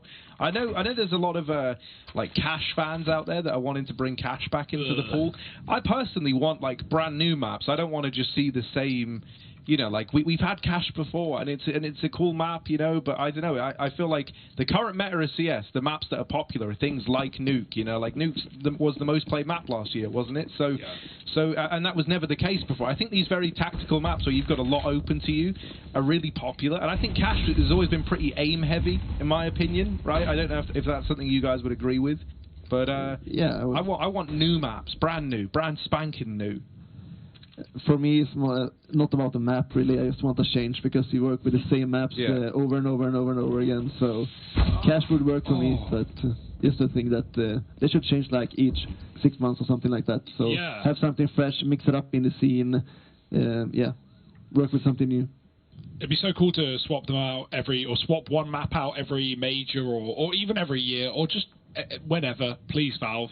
Just ever, really, just at all. Yeah. Would you say you're like you know, a lot when we talk about new maps, a lot of people go old school and they go like, Tuscan, Mill, you know, like old 1.6 or source maps at times. Are you in that same boat? I know you said you just want change at this point, but if you could choose, would you bring in an old map or would you try something fresh? I mean, I can't be pity. I just want a change, but if I get a change, I would love a new map, but Tuscan would be awesome. That's a really good map in my opinion. Oh, Zephyr behind the sandbags, cleaning it up. Smoke for a Molly. They don't have one, but he can still buy time. Oh, it's actually gone out. He can hide in the smoke, taking a bit of damage, going above the railing even. Surely not another. Bolts does deal with him, and he goes flying.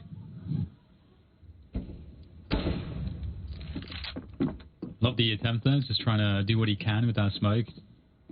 Trying to make plays in very awkward positions, but 5 seconds to plant the bomb. This is very awkward indeed. The corner. Pretty sure you can spam that, and indeed there's the bomb on the ground.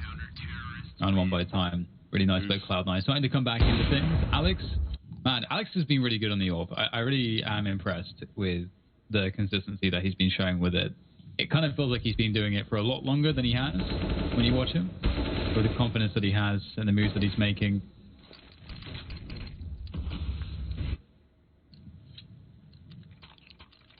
And gents, feel free to pick up any play-by-play if you want to try your hand at it. If you want to give it a go. There's the invitation. Yeah, that's for Samuelson, you know. Samuelson, play-by-play extraordinaire. Yeah. No, what's your thoughts on this one, Samuelson? How are you feeling about this round? About this round? Yeah. Yeah, this is what I talk about. Full war on A until the smokes disappear, and then we can start work the map. And that's what I don't like about this map. But as you also mentioned, it's hard to do something else about it. Yeah. But I would say that this is like a typical Vertigo round. And the cities is falling back because they have no utility left, and then they will do a execute here. Yeah, this is like a really hard situation for the CTs, because when you use so many resources and put so much attention to fighting A and you don't get anything from it, then it's just almost impossible to hold the A site, especially with the low HP. Yeah, they've got so much room mid. Look at these players climbing over construction to B right now. If Shuz can get out, grab that bomb and join his team, that'd be massive, but there is Mezzi in the backline to worry about. Cutting off this rotate, he's just playing the bomb right now. He's not playing too aggro, hoping someone goes to pick it up. Those B players are coming searching. This is smart by MIBR. They've walked mid to B, back down the bottom to flank Mezzi. That is really annoying. What a play. Now B is open. Good job. To realize that they might push and have the bomb and clear it. Wow. Well, at least we're seeing T-side rounds from MIBR in this map. Didn't get any on the overpass. So it's a good start. Yeah, really good start. after that comeback. Yeah. How do you, Jackie? Do you find it easy to like reset coming into another game? Right? Have you had a game where you get smashed and you go in full tilt into that next one, or do you find it fairly easy to brush it off and go new map, new me, I'll figure it out, new game? I mean, obviously I haven't had that much experience in the tier 1 scene yet. But I'd say overall I've always been someone who's been a fan of like sports psychology, and always enjoyed learning about it. Good timing as well that DDK is here. I've been watching a lot of his podcasts as well. So yeah. Awesome. But I would say that the way they lost is like the worst you can do. Have a big lead, lose 14 rounds in a row and lose the map. That's the worst possible. And yeah, to get back to your question, so far I'd say I'm pretty good at resetting between maps. Yeah. Nice, valuable skill. Oh yeah, Chiquini, I got another question, right? So does it feel kind of surreal to be on a team now with like some of these big Swedish legends? You got guys like JW in there, right? Chris as well. He knows. No, yeah, I know that. But yeah, man, you get what I mean. Like, does that feel kind of surreal going from being someone who was like discussed as like a talent, and I heard that it's things like FPL, right, really kind of helped build you up. Would you say that helped? Right? Yeah, yeah, that's the one. Sorry, Swedish Pro League. Yeah, I mean, obviously it's like it's really a dream come true. I mean, it's what I've been dreaming for the last 5 years to be in a situation like this and play for Fnatic. So yeah, I mean, I haven't played a lot, but there's some days where I'm just like, holy shit, I'm playing in Fnatic, but then at the other hand, the guys are so like welcoming and down to earth. So when we're at the boot camp right now, it feels pretty normal. But yeah, sometimes I just catch myself, thinking that I'm here, Yeah, well, because something else that's kind of, you know, unique to this situation that we're in right now is that the kind of highs of it all, like the best bits, which are the LAN events, are still to come with you with this team, right? Like, boot camping must feel nice, getting to see everyone and stuff, but knowing that at some point soon you're going to be at a LAN wearing the Fnatic jersey, that's a really cool feeling, and something that you're always going to have to look forward to, considering the time we're in right now. Yeah, I mean, I've told my friends and my family that, you know, I'm not gonna fully realize where I am until the day I play a big tournament, you know, on a big LAN, and I think it's probably gonna be a amazing feeling that kicks in when I get to do that. We all want those crowds back. We all want those stadium filled. Yeah. I also think that is like a good start for a new fresh guy that start with online, have a boot camp, kick off boot camp, play some tournaments, and then go to LAN. So yeah, you have to look at the good side. Good side that it's like this online era. It couldn't be a better time for me to get a chance to like have a more smooth ride, so to say. Yeah, like a good transition in, right? Like exactly, kind of transition. Starting slow and building up. And also, that's kind of what's happened in this round. MIBR exploded into A. It was looking good for them in the beginning, but now we get into this kind of awkward 4-on-3. Ooh, that's a bit of a blind through the smoke as well. And yeah, man, these are the fights that Samuelson's like molding over right now. This is what he's on about with these A brawls, right? And how, especially in retakes, it feels like it can come down to these ramp fights through smoke. It does feel like, right, if the T's get into that A bomb site with utility left over, retaking, like even at a man advantage, as we saw there in a 4-on-3, it can feel so punishing, right? With the smokes down, just keep cutting you off from actually, you know, getting into the site. And then even once the smokes have faded, well, you've got to be ready to go for one of those ramp duels, which can be so finicky, man. Like, it's just so irritating to actually, you know, be able to gain any ground to get back into those kind of rounds. Yeah, I mean, it's very... depending on the utilities that you use as CT, I mean, most of the time it's always going to be T favored because they got the good angles and the better weaponry. So it's a tough situation to be in to retake A site. That's some stylish tape on Zeppa's headphones. Oh, I think it's a mask. yeah. Oh, face mask. Smart. Yeah, very smart. Yeah, it's really hard to retake. You can do one thing, it's like a Fnatic style. Just throw smoke, create chaos, and diffuse. It's like one take you can do. It's weird though, because that does feel like one of the better ways to approach it, as ludicrous as that sentiment is. Like, yeah, just make it absolutely fucking wild inside of the site, and just hope that everything goes your way. I feel like you need numbers to do that, right? You can't, if you're down in men, you can't, like, the cover's never going to be there to stick an open plant. If the T's are ramp and short, and you're 2v3, I feel like it's always lost. Like, you need 3 CTs pushing and spraying and throwing grenades to cause distractions so you can actually get on the defuse. Everything depends on your utility, the other team's utility, and the man's, of course, the man advantage. Floppy, he's got bottom ramp. He's pushed through the smokes for 2 kills and even cut off the bridge. So 5-on-3, and MIBR are just scrambling to get back to the ramp. Yeah, it feels so much like Banana and Inferno, the dynamic on A ramp. It's just that on Inferno, like, you have the option on the T side to kind of have another position on the map you can take as part of your default, which is like top mid, which is also really impactful and you can do a lot from it. But it doesn't feel like you kind of have a similar option like that. And you can see MIBR just reset the situation a little bit. They wait out the smoke. They've only got 3 players, so it makes a lot of sense to just try to hit together, and it's going to be tough, man. It's going to be real tough. But with shots like that, maybe it could be possible here. Cello opening things up. It is a little bit labored to get into the site, though. They do get an after plant, 3 versus 4. Cello able to just dodge out of the Molotov in time, so able to take post-plant positioning, so it's definitely quite possible. With that frag as well, it's now even up to a 3v3, and there's only a single smoke left on S attack. Double up retake as well. Yeah, and only 1 smoke, so it's going to be really hard, even though T's so low.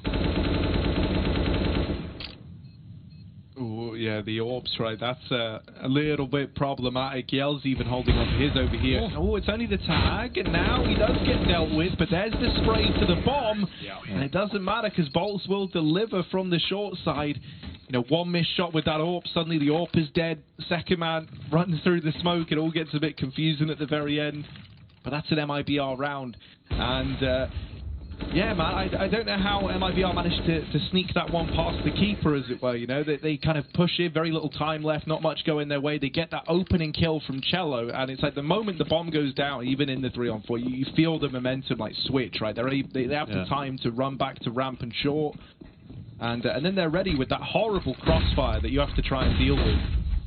Yeah, I mean, last round you could see Chile just running to get the bomb down because he knows that if he manages to get the bomb down and survive for the afterstand, they have such a good position to win the round. And also, that's the negative part of double opening. All retakes are really hard.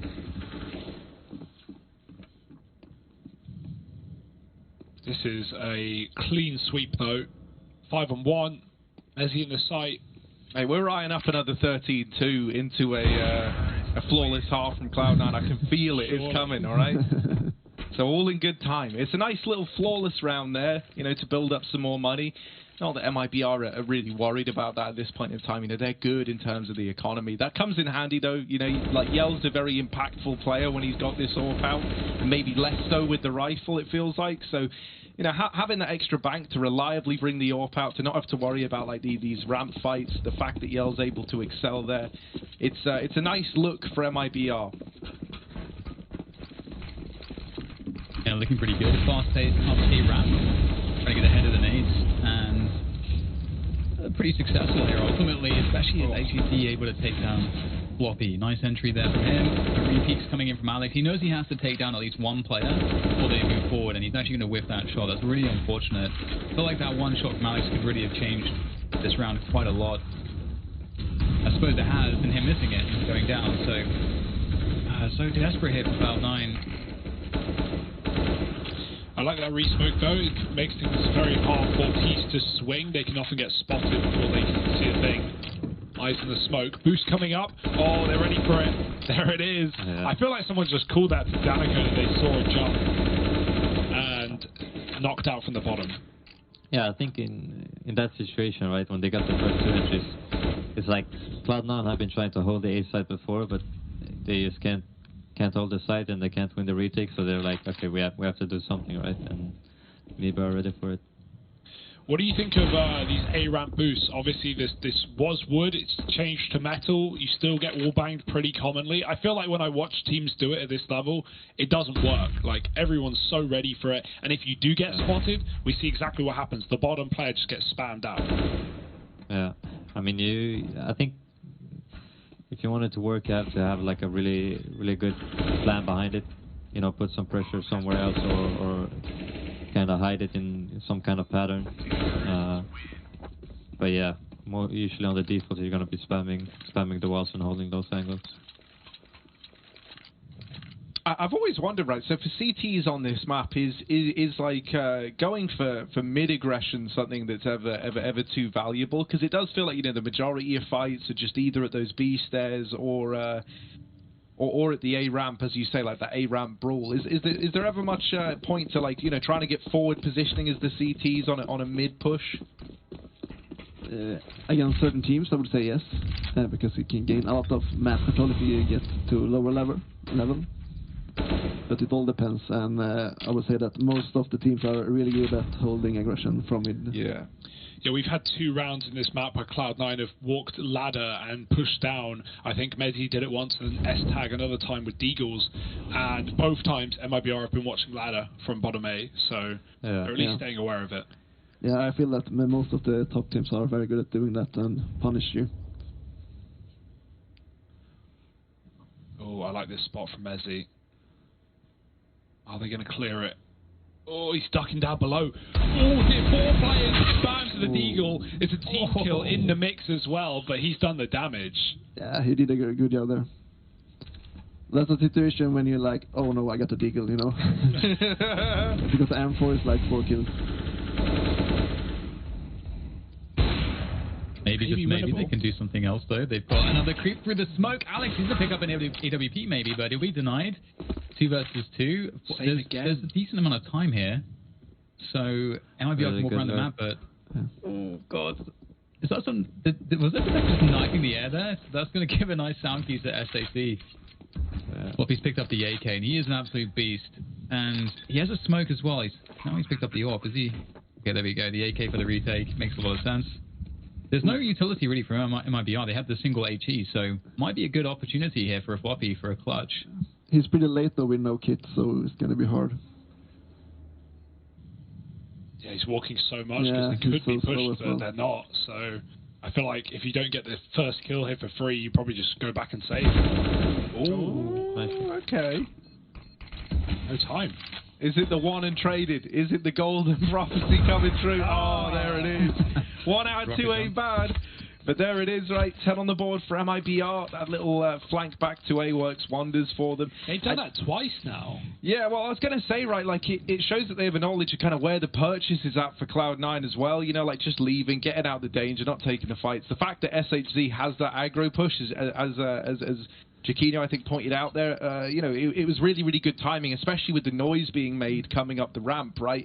It lulls them in to go for that fast rotate, gets him a free kill. And then in the 2v1 versus a guy with no kit who's having a sneak the whole way on the rotate, you're pretty screwed there if you're unfortunate enough to be Cloud9 in that situation. Yeah. Was this the first timeout? I think so, yeah. Yeah, I don't think we've had any thus far. So pretty late on, considering how one-sided this score is. Yes, exactly. Yeah. I would like them to try something crazy here. I mean, obviously nothing is working really, so they should go outside the box now and try something not the standard play. What do you recommend? Ooh, it's hard, but something crazy like 4A. They did it on the force buy, but something like that, and really push them back on A because they've been pretty successful on A. Or as you said, like maybe a double push mid, or take the B lobby with 1 and get back, or something like that. Floppy pushed ramp earlier and killed 2 with an MP9, so we know that is in the pocket of Cloud9. Yeah, exactly, and that was something out of the box, and it worked. Yeah. See, on top of that, I think when you look at teams like FURIA, especially when they were competing in NA, something they did a lot there was going for things like ramp aggression, right, and trying to take that territory away. Obviously, I feel like it never works as well versus EU teams. They really seem to hammer down on like holding the ramp area. But the fact that, you know, you're up against MIBR maybe who have shown to be a little more shaky on this map, such as versus Heroic, you know, maybe you could get away with those pushes. Yeah, but the thing is that they are down 2-10, and they really need to get something else because their game plan doesn't work right now. So then you need to do something else. The thing is also sometimes you can get tricked as well, because even though they had some rounds where they fought A ramp and maybe it wasn't working because they were down so much, maybe they just lost some duels, and then they might just think that that's not working, let's move to something else. But in reality, it was the right call, but it just didn't work out that round, you know. Or B pressure. Alex pushed back off of default. It's Molly. S-Tag's on a flank. It's about time. We've got a mid-round flank here. And 20 seconds as well. If they can stall the plant, if they can drop the plant, and maybe it's in the smoke, it's in the open, it's right in front of them, but they can't see. The flank is activated. S-Tag 1 jumping on the box. Cello gone, and Donaco is late in middle. The bomb's for him though. Oh my, they planted exactly for this position. Surely they're ready. The kill is there for Alex. Good cover. But I love that idea to get that plant in, you know, open. You never see that plant because obviously it's so open, so risky. And that's the thing, when it's something out of what you normally see, you think twice, right? So, oh, this is not a standard plant. Someone can be behind, for example. But it was a really good lurk from EasyTag when he pushed and got behind. Yeah, it's all about finding that timing, right? Going early. MIBR have been playing slow below A and have killed them. But now Cloud9 know they can hit maybe a late round timing down the ladder when MIBR are committing. Let's see if we get any more of that in these last 2 rounds. 5 would be just enough, maybe. Throw in a pistol and you're golden. But Cloud9 are relying on a lot.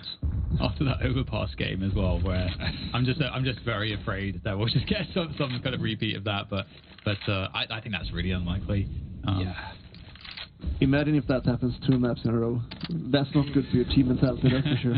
I feel like we've tempted fate as well by saying, yeah, it shouldn't happen again. Well, now it feels like it's destined to happen again. You know, we'll have to wait and see. Obviously, MIBR in the lead right now. Things are looking good, and they're setting up once again. Very heavy presence over here towards ramp. You got players rotating up now to join them from down towards that B side of the map. Cloud9 trying to hold on. Alex with the openers, putting this AWP to good use. And this is nice. Finally, MIBR have had to kind of, you know, they haven't just gotten all the respect. They haven't been given all the room here at ramp. They're kind of trapped. There's one of the openers they needed. They trade as well onto Floppy. Numbers still lying with Cloud9.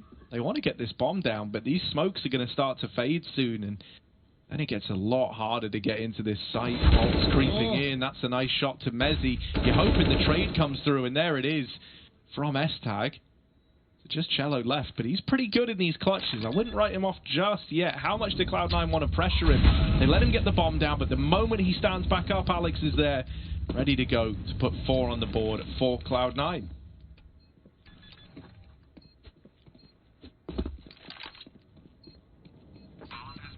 Yeah. As you mentioned, if you get to the last round here, the game is still live if you win the pistols. So. And you have that mental factor from the last game when they lost in that way. So you will get second thoughts if it will be near this map as well, I would say. I think no matter the halftime scoreline, Alex is saying, come on, boys, let's just remember that last map and don't give up, don't give in. Anything's possible. And he's not wrong.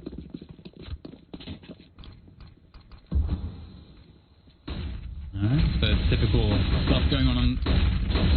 And Danico is trying to get ahead of the initial nades. No one close though, actually. So Cloud9 playing a little bit further back. Love to see this works out for them. Bolts is creeping in mid as well. So it's ultimately quite a passive approach this round from Cloud9's defense. Ooh, that was so close to a miss there. Yeah, was completely blind, but timed that very nicely to take down Floppy. Huge frag to find. A lot of time left in the round as well for MIBR to play with. And with Bolts on this huge flank, I don't think they have any idea about this. Ooh. This is devastating.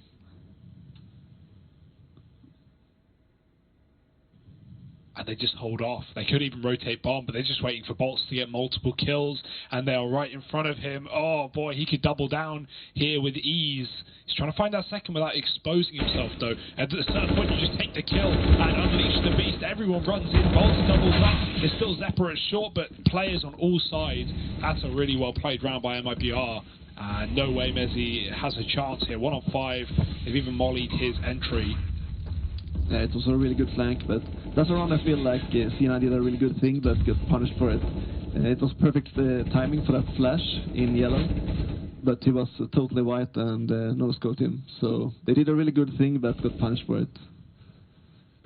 Can't win them all, man. Yeah, that's unfortunate when you are 4 times down. Now it's worse. 4-11, MIBR looking to take this to a third map, looking to make this series long as well. But we know Cloud9 like comebacks, and we'll see if this second half is full of that as well as it was in the first. Join us in just a moment.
Oh, and we're back. It's right now MIBR in the lead. Things are looking up right for the Brazilian squad, trying to do right after that overpass defeat earlier on. Also, a little round of applause for the Fnatic guys. We got Jaquinho and Samuelson joining us for this one. They're second-time callers, long-time listeners here of the stream. So we're going to be hopping into this together, into the second half. MIBR with this CT side now, and a pistol round. Well, that could really help get them to the victory here. But it's not a good start. They lose a man early, and this A site, it's already overrun by Cloud9. But look at where the bomb is. It's going through mid to this B site, in through construction, around the world, and back again. Wow. And that's Cloud9 getting the pistol. So you boys are doing a bit of recon, right? As far as I'm aware, winner of this game is going to face Fnatic in the playoffs. So you better have your notepads out, right? Yeah, for sure. And Cloud9, they already won twice as many rounds as the last map, and they won, and now they won the pistol, so yeah, maybe. Yeah. So what you're saying is it's easy for Cloud9 at this point, really. Yeah, exactly. Compared to the last game, it's easy. Let's see if history can repeat itself. For the sake of my mental state, I hope it doesn't. I don't think I can mentally deal with knowing that MIBR have it fall apart twice in a row. You hope that they're better than that, and that they can keep this going and get us to a third. But right now, you know, it's just this force buy. They've gone for it. You know, pretty ballsy. Lots of smokes here. So maybe anticipating that this A-site play could come in, and then they can try and use them in the retake. Because it's a bit of an awkward map to go for like these smoke delay plays on. You can smoke short, but top ramp feels like kind of anyone's game once that T-side utility goes over. Nice. What was that from a boost? SAC? I'm not sure, but I didn't actually catch it. I just heard the Deagle fire off, and then suddenly he's got one kill. Yeah. Well, that's not bad. Definitely not bad. There's a lot of util here for Cloud9. So they're just going to continue to slowly creep up. And that's the boost. Working out. 3v3. It's starting to get a little bit awkward. Still plenty of time, though. Oh, that helps a lot. Crispy. From a range with the UMP, if you want to make this comeback happen, you can't lose to the pistols. Not in the second round. I need this plant, and the smokes and mollies are down, so they've been given a window of opportunity. The nade, or if Alex was planting, he'd be dead, but instead, S-Tag able to get it. Oh, not far. At least some damage done. It's all on Mezzy, really, to finish this round. This is very scary. There's the smoke down on the bomb as well, so the pressure's starting to get laid on top of C9. There's no kit there. That's very unfortunate. So it will all come to a close in the end. But that was a great effort, though. They did a lot of damage. They kept the economy of Cloud9 honest. And they could even buy a couple pistols here as well if they really wanted to. So good start for Cloud9. I think it's just going to happen, isn't it? They're definitely winning this game. I was thinking at last half, I'm like, this is just going to happen again, and I just didn't want to say it, but I'm just going to say it. I can't hold it in anymore. Get in there early. Bite the dip. Oh. Do you guys lose feed or just me? Yeah, me too. Yeah, same for us. Oh dear. Oh dear. We're casting blind here, gentlemen. It's a real trial by fire for you two. So it's anyone's guess what's happening, but if I had to hazard a guess, I would say MIBR in like maybe a 5-on-4 right about now. You know, things are looking good. Why are you guessing? I don't know, man. It's probably better than just saying nothing, isn't it? So did he force again, or was it I think it's Felico, yeah. Yeah, I'm pretty sure it is. Okay, so Cloud9 have just won 12 rounds in a row. We're going to cut back in, and it's 14-14, all tied up. With overtime on the cards. It's really anyone's guess what's happening at this point, and I mean that in the purest of terms. Right, so yeah, this happens sometimes, guys. In the on. Wait, did we just lose Harry and Hugo as well? Yeah. Okay. Just lost you, Harry. Yeah, no, Yeah, okay, no, that was courtesy of Mr. Hugo Byron there. Just exited us from the. Well, the stream's in the other Discord room actually, so if you do want to watch it, you know, it's in the meeting room. Can I just say this? Because all I can see right now is the Fnatic studio. You two are looking great.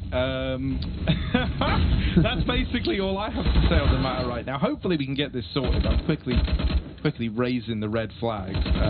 Right now, Twitch chat. I'm pretty sure the game is live. Okay.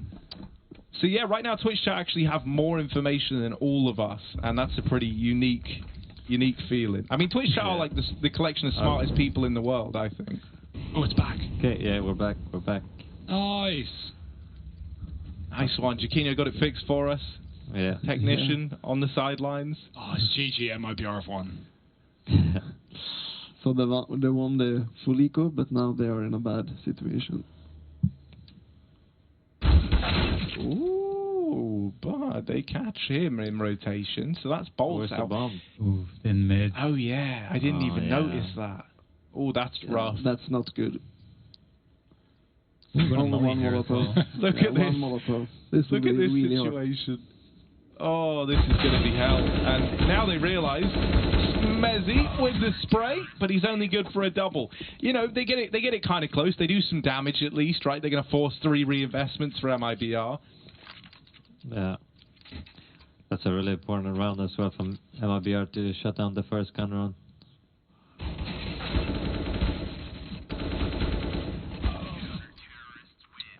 Yeah, not many opportunities left.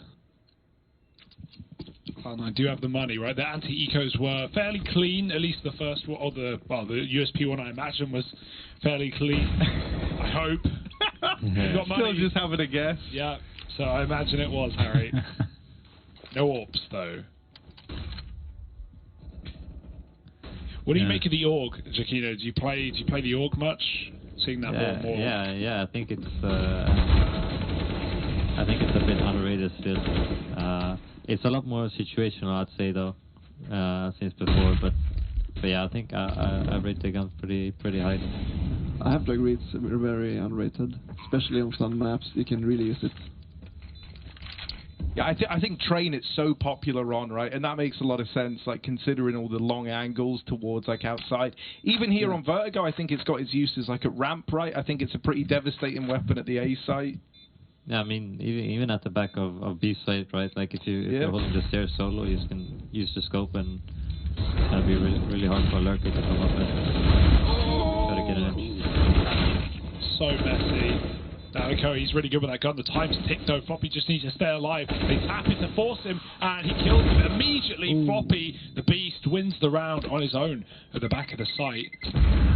And yeah, that was a good util for MIBR, right? Like they molly out the default player. I think it was Alex, forced to rush. Floppy close, whiffs his spray, he's blind. Well, not Floppy, someone else. Either way, a round's a round. MIBR take too long hiding behind those CT smokes, and the bomb will go off. Cloud9. Oh! Very up close for Yao.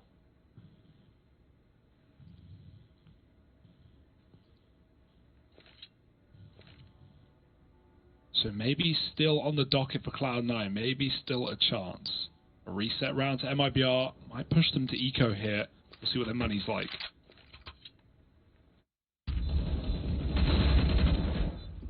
I think both teams are pretty poor. Yeah, of course. 4 players dead. Yeah. And then 5 Cloud9. And yeah, no one has money in the replay. So I imagine it drags forward. And we have a force or a half buy from MIBR. Pistols and armor versus Galils. So would you have force bought here? That's my question to you guys. You know, because obviously the money is in a rough spot for both teams. MIBR have kind of played it safe, right, and kept some money left, so now they can buy up next round. Oh, hang on, is this a run boost? Yeah. Are they going to give it a go? Let's see it. The backwards these make me nervous. Oh, it's not a good start. Times the charm. Oh, he's done it, and he gets the kill. Oh, and the double.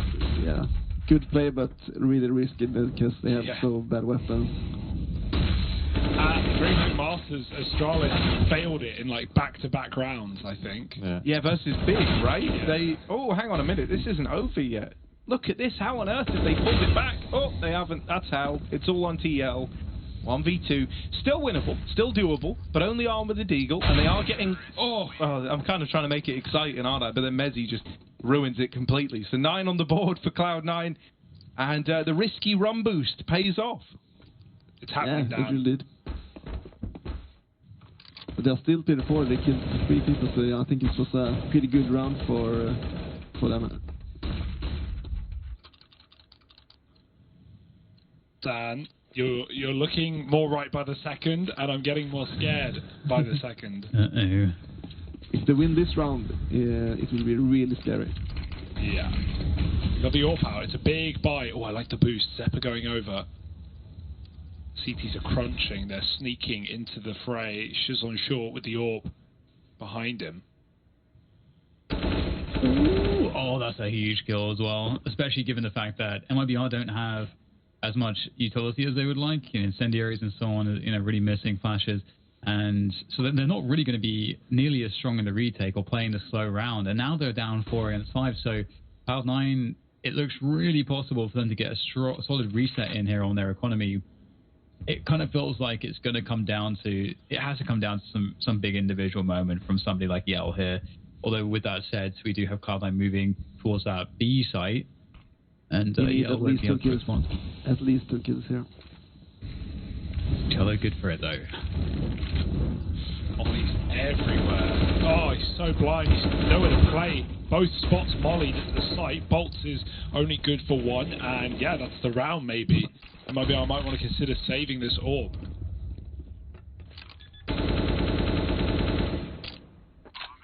Yikes. Yeah, wow, this is looking really rough, isn't it?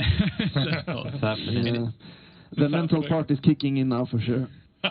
Guys, don't throw it again. How do you even make that speech and make it sound pretty, like, well, this has happened once, let's not have it happen twice, we're better than that. This is rough, this is scary.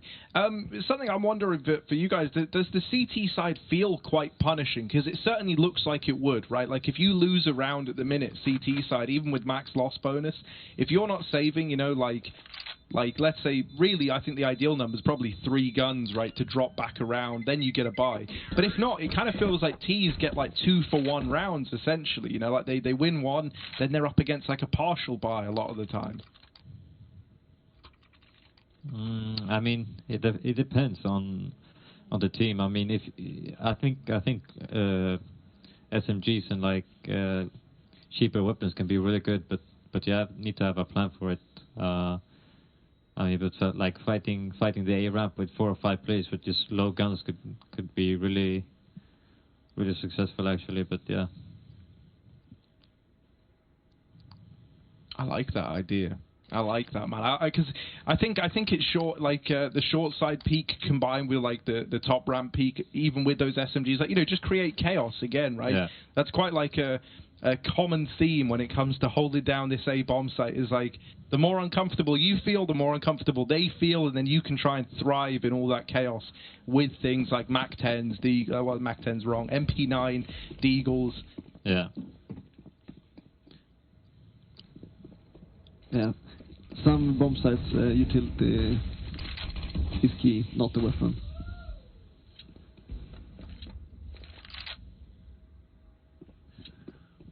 Well, because it feels like now as well, like this bottom ramp smoke that used to get thrown in like all the time, I don't feel like it's as effective anymore because teams started to throw, I think it was a big smoke, the one that just goes in front of it to give you like a kind of corridor.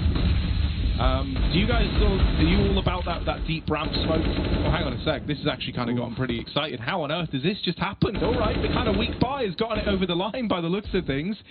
Alex is suddenly left in a 1v4 and he can't do anything. So that's the round that MIBR find. It's just this chaotic hold at B. Yeah, that was really crazy, actually. But that's a round that gives you some confidence back, and we can win even though we have a low buy, for example. The only worrying thing is that it's almost one of those things where you have a crappier buy, so you're not, you don't expect to you take more risks, you're a little bit more confident, perhaps. But how do you replicate that when you've got the full gun round? Yeah. It's like such a different type of round. Well, they're going to go fast at least up a ramp here for Cloud9 and straight into the defense. Ooh, that's so close to taking down SAC. He goes down really low. Trade's coming through here, but great response from Yao. He is the difference maker here. A nice 2K to slow things down, but Floppy is really insane. Like, his mechanics are so nuts. He really could. Here's the jump in CT. There's a flank. That's the question mark. Floppy looking for the 1v1 now. I feel like he already knows he's being flanked. Yeah, now he can go B. Oh dear, he's done it. Such a good play. Oh, he's going back. Oh no. Oh no. He had the right idea. What's he thinking? Oh. Now, looking at CT, walking back short. It's still a good spot. Can he get in cover in time? The timing. Again. Twice. Oh, he's got a molly as well. He should know. And now he knows. Oh, the molly's good. Yeah. He's done it. 1v3. Yeah, no kid. I think so. Yeah. Wow. Floppy has no idea. I got the kid. Okay. Ooh. Floppy has no idea how fortunate he was in the timings in that round. My God. 2 timings in a row. I wonder if it was a call from his teammates for him to go back. Because he had info on the player that was on the flank, right? Yeah, I feel like when you make such an aggro play to... No, he didn't have info on the flank, but when you make such an aggro play and you kill the elevator guy there and you don't get traded, surely the realization sets in like, oh, if he's not here... Because he killed Yao 15 seconds earlier. Like, that's enough time for a rotate. Hey, he won the round, so... Can't say anything. Great play from him. 13-11. So MIBR, it's not an empty half, right? They've had rounds, but Cloud9 is certainly making this full comeback look realistic.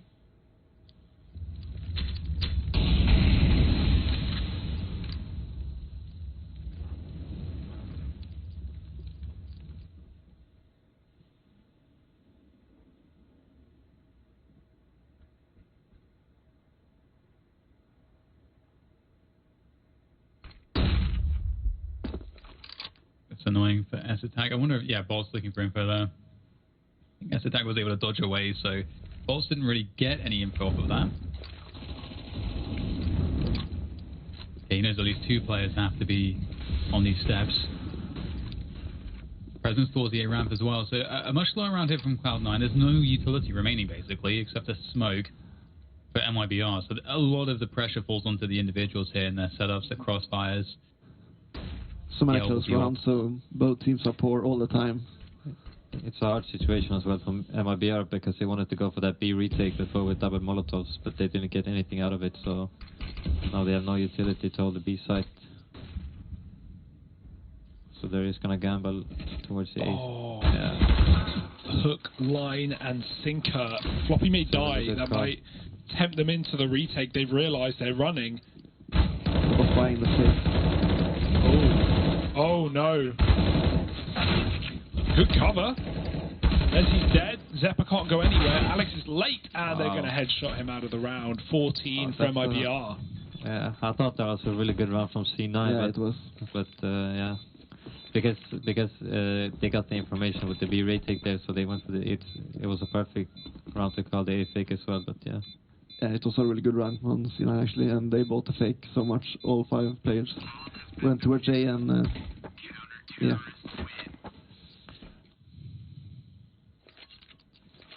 Yeah, I don't think the whack weaponry helped C9 there. Galil and Mac-10 in the post plant. Alex didn't even really get a shot off with the orb.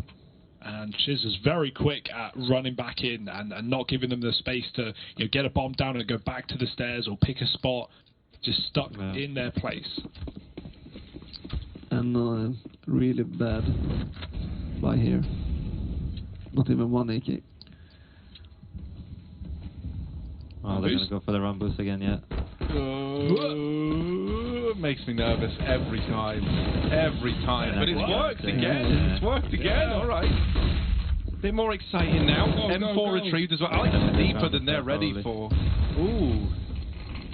Ooh, it's exciting. It's a little bit of spice into the game. And this might just have to be a save right away. Yeah, that kill on balls too, just allowing that like really fast forward positioning. It's just like no chance. Love to see the run boost. Love to see it.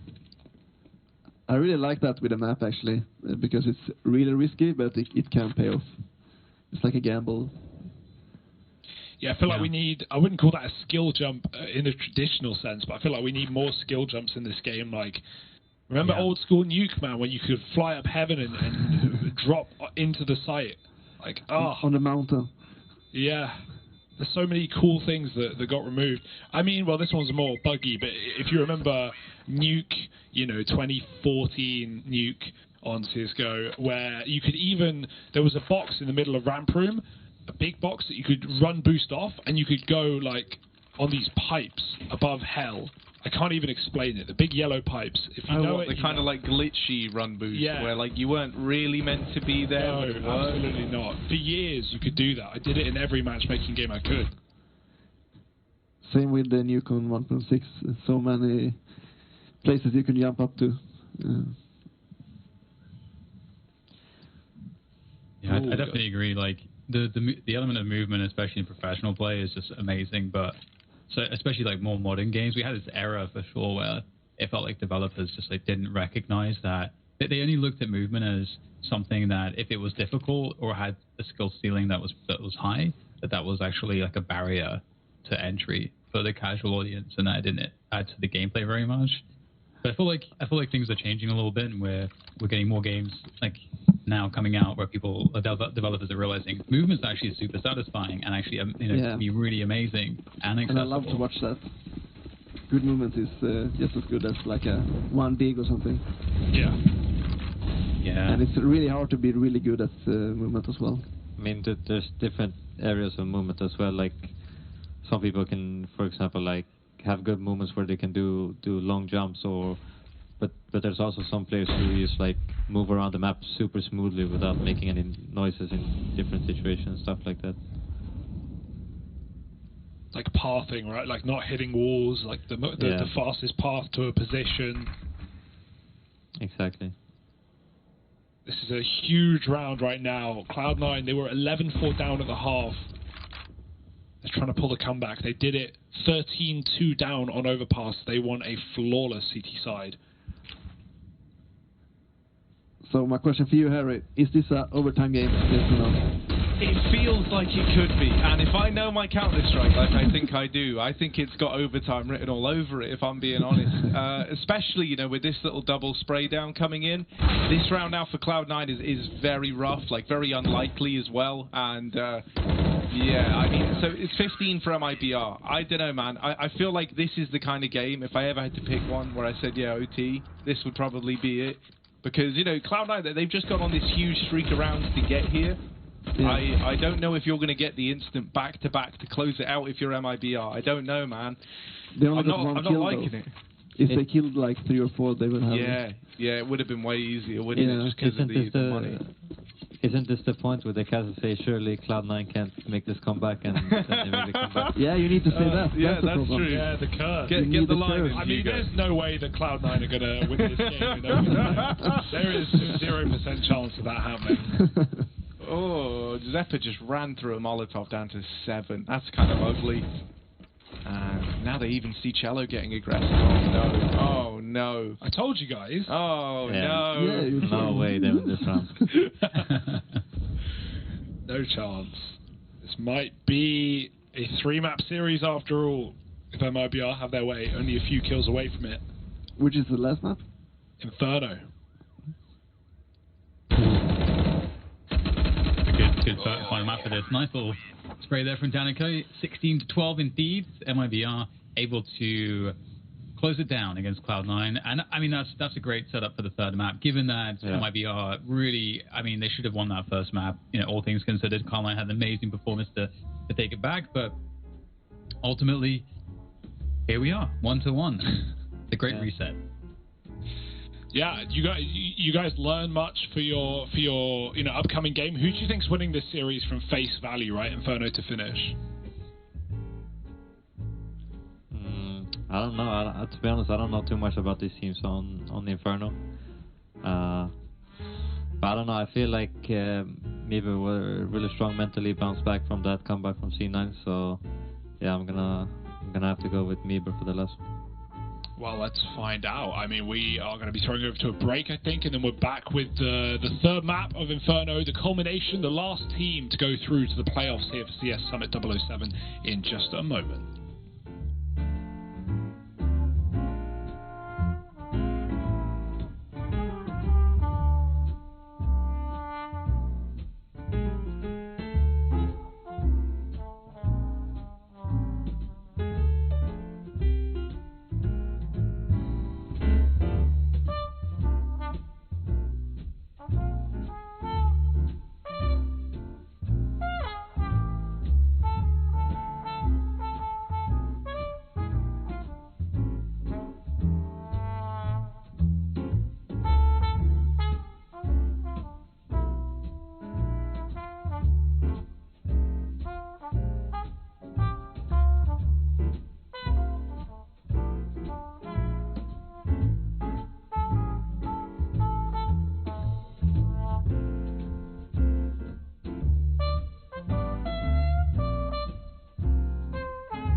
And we are back. More Counter-Strike, more MIBR, more Cloud9 in just a moment, of course. Inferno's our third map, but let's just quickly go over Vertigo as well. What we saw, what we liked, what we didn't. We've also got Golden here as well, filling in for Samuelson, who'll be casting and cursing all of our clutches in this third map as well. How's it going, Golden? I'm alright. I was watching the stream. I was like, yeah, I need to be on the third and curse more. I didn't feel like you got cursed enough. No, exactly. Hey, we tried. We're just not blessed the same as you are, Golden. You're just built different, I think, is the problem. Because, I don't know, man, no one manages to both predict and curse the same amount you do, man. No, I think, honestly, I think Cloud9 could have done with some of that in this, you know, a little divine intervention. Because it felt like they were getting back into that game, you know, they got it so close, only to then lose out right at the very end. Classic. The money started to fall apart, right? And they have that one round where it's a bit of like a mishmash buy. They throw that A fake in where they actually end up on B, and you know, it just felt like, you know, their numbers were dwindling, the weapons weren't really able to hold up in those long drawn out fights, and I think the rotations from MIBR there at that point in time were really good, and it kind of gave them the confidence and the ability to get that game closed out quickly, you know, without having their money broken, without like it coming down to some force buy in round number 30. So that was nice to see from MIBR at least. Yeah, like I was sitting watching at my desk, and I felt like MIBR played or got caught off in the gimmicky stuff that C9 did, and hopefully they will talk about it in their break, because there were so many like scenarios where one guy died and they had the site all the time, or they just made a mess out of when they didn't need to. Yeah, I feel like the mentality is good for Cloud9. That's like one thing we can rely on in this series, right? Not just pulling the comeback and overpass, but almost doing it there from 4 rounds in the first half to making that game close. So the attitude is good. We know that, you know, on a good head on Alex's shoulders, to say the very least. So hopefully, you know, mentally Cloud9 is still in this one, but it can get pretty tiring playing a BO3. As players, how do you incorporate that, right? Like fatigue in playing long games. Do you think that affects you a whole lot? Yeah, I mean, if you like, you have to kind of reserve your energy and know how to.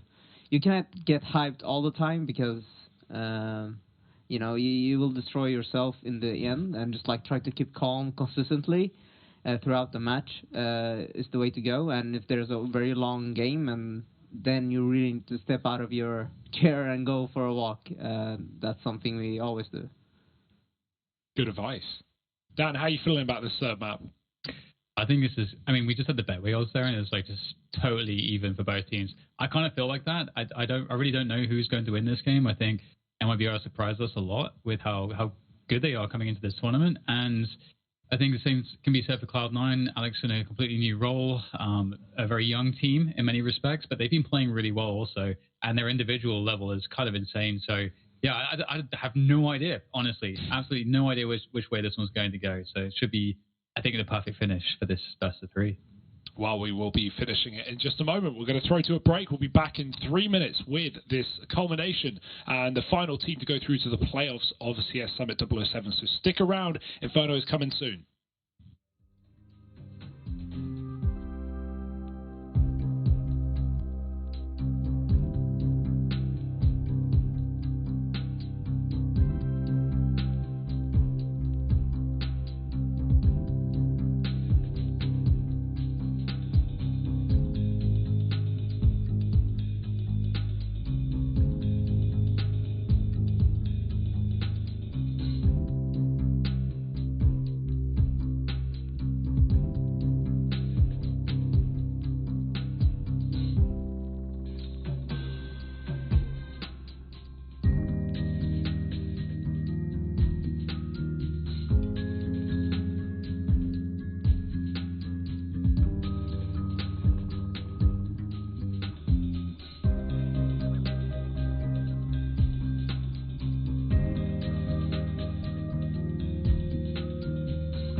Welcome back, CS Summit 007, Golden and Giacchino here from Fnatic, as well as Harry and DDK, to bring us through this last game of group stages, or last chance, I guess, right? We had the Swedes here earlier in NIP and Dig.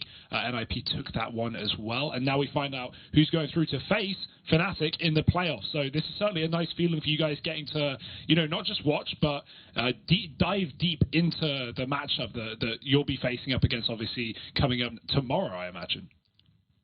Yeah, correct. And Inferno to do it as well. So odds are pretty split, odds are pretty close. MIBR, slight favors, but I think at this point, it's kind of, you know, I couldn't make a prediction. I don't know if anyone else wants to put their life on the line and tell me who's going to win, but yeah, I don't know. Easy for MIBR. Like I said, from the moment they were 13-2 up, there's no way they lose this series. Yeah. And yeah, you know, like, yeah, I mean, within the context of the map, don't I look like a fool, but I don't know, man. MIBR, they've got me convinced. I don't know why. I really don't know why, especially not after some of the performances we've seen. But yeah, man, no, I don't know. I like this team. I've spoke about it a lot, how, like, you know, these guys were stuck down in, like, South America while everything was kind of region locked. And so it's nice to feel like this is all built into something. And, you know, like, they're getting more chances to compete with this this old boom core internationally. I think that's pretty cool. And, you know, what must that be like, Golden, as the IGL of Fnatic now having to face them, maybe, well, say, having to face them, maybe having to face them. Is it more of a challenge when a team's been, like, region locked, if that makes sense? Yeah, you have more like randomness coming in from those teams, especially because you first you can watch it, but you haven't experienced it, so that's a big factor coming in. They're basically we never played against them, and they will do stuff that will surprise us and get us caught off guard. Something you can't escape. No, that's a pretty good way of putting it, I think. Dan, how are you doing, man? I feel like I feel like you've been pretty 50-50 on this one since the beginning. Are you still feeling that? I mean, it's gonna be a close game. I think there's a lot of factors to both of these teams that just make it very hard to predict, hard to rely on really anything. But I'm gonna lean slightly towards MIBR, so I will choose them. Ooh. But I think this is gonna be a really close game, and I'm really looking forward to hopefully seeing a great game from Yell as well as Alex. I want both of the AWPers to be really able to kind of do their best here, and we'll see. I mean, Cloud9 did a really great job against FURIA yesterday, and they on this map, and it was because they had a great CT side. So we'll have to see if they can replicate that CT side against MIBR. Yeah, Yell's very, very audacious on the CT side of this map when it comes to AWPing down mid. I feel like we don't see as many CTs AWP, you know, fully down to the T ramp as much as they used to. But Yell, nothing stops him. And nothing's going to stop Cloud9 from hitting this B-bomb site. Cello and Bolt's waiting in the wayside.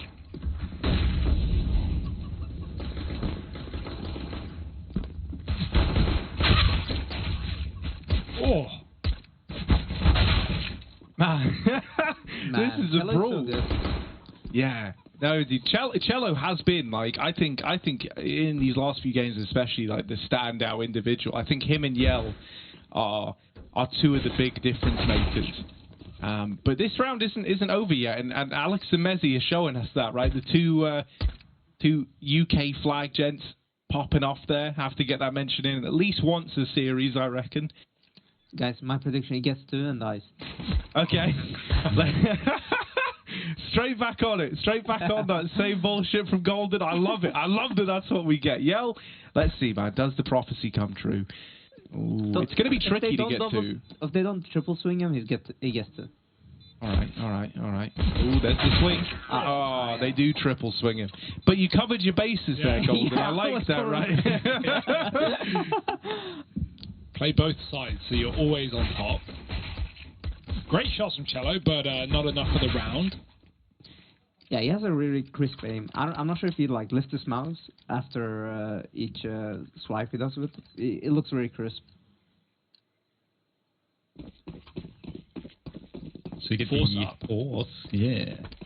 And I mean, these are always dangerous on Inferno.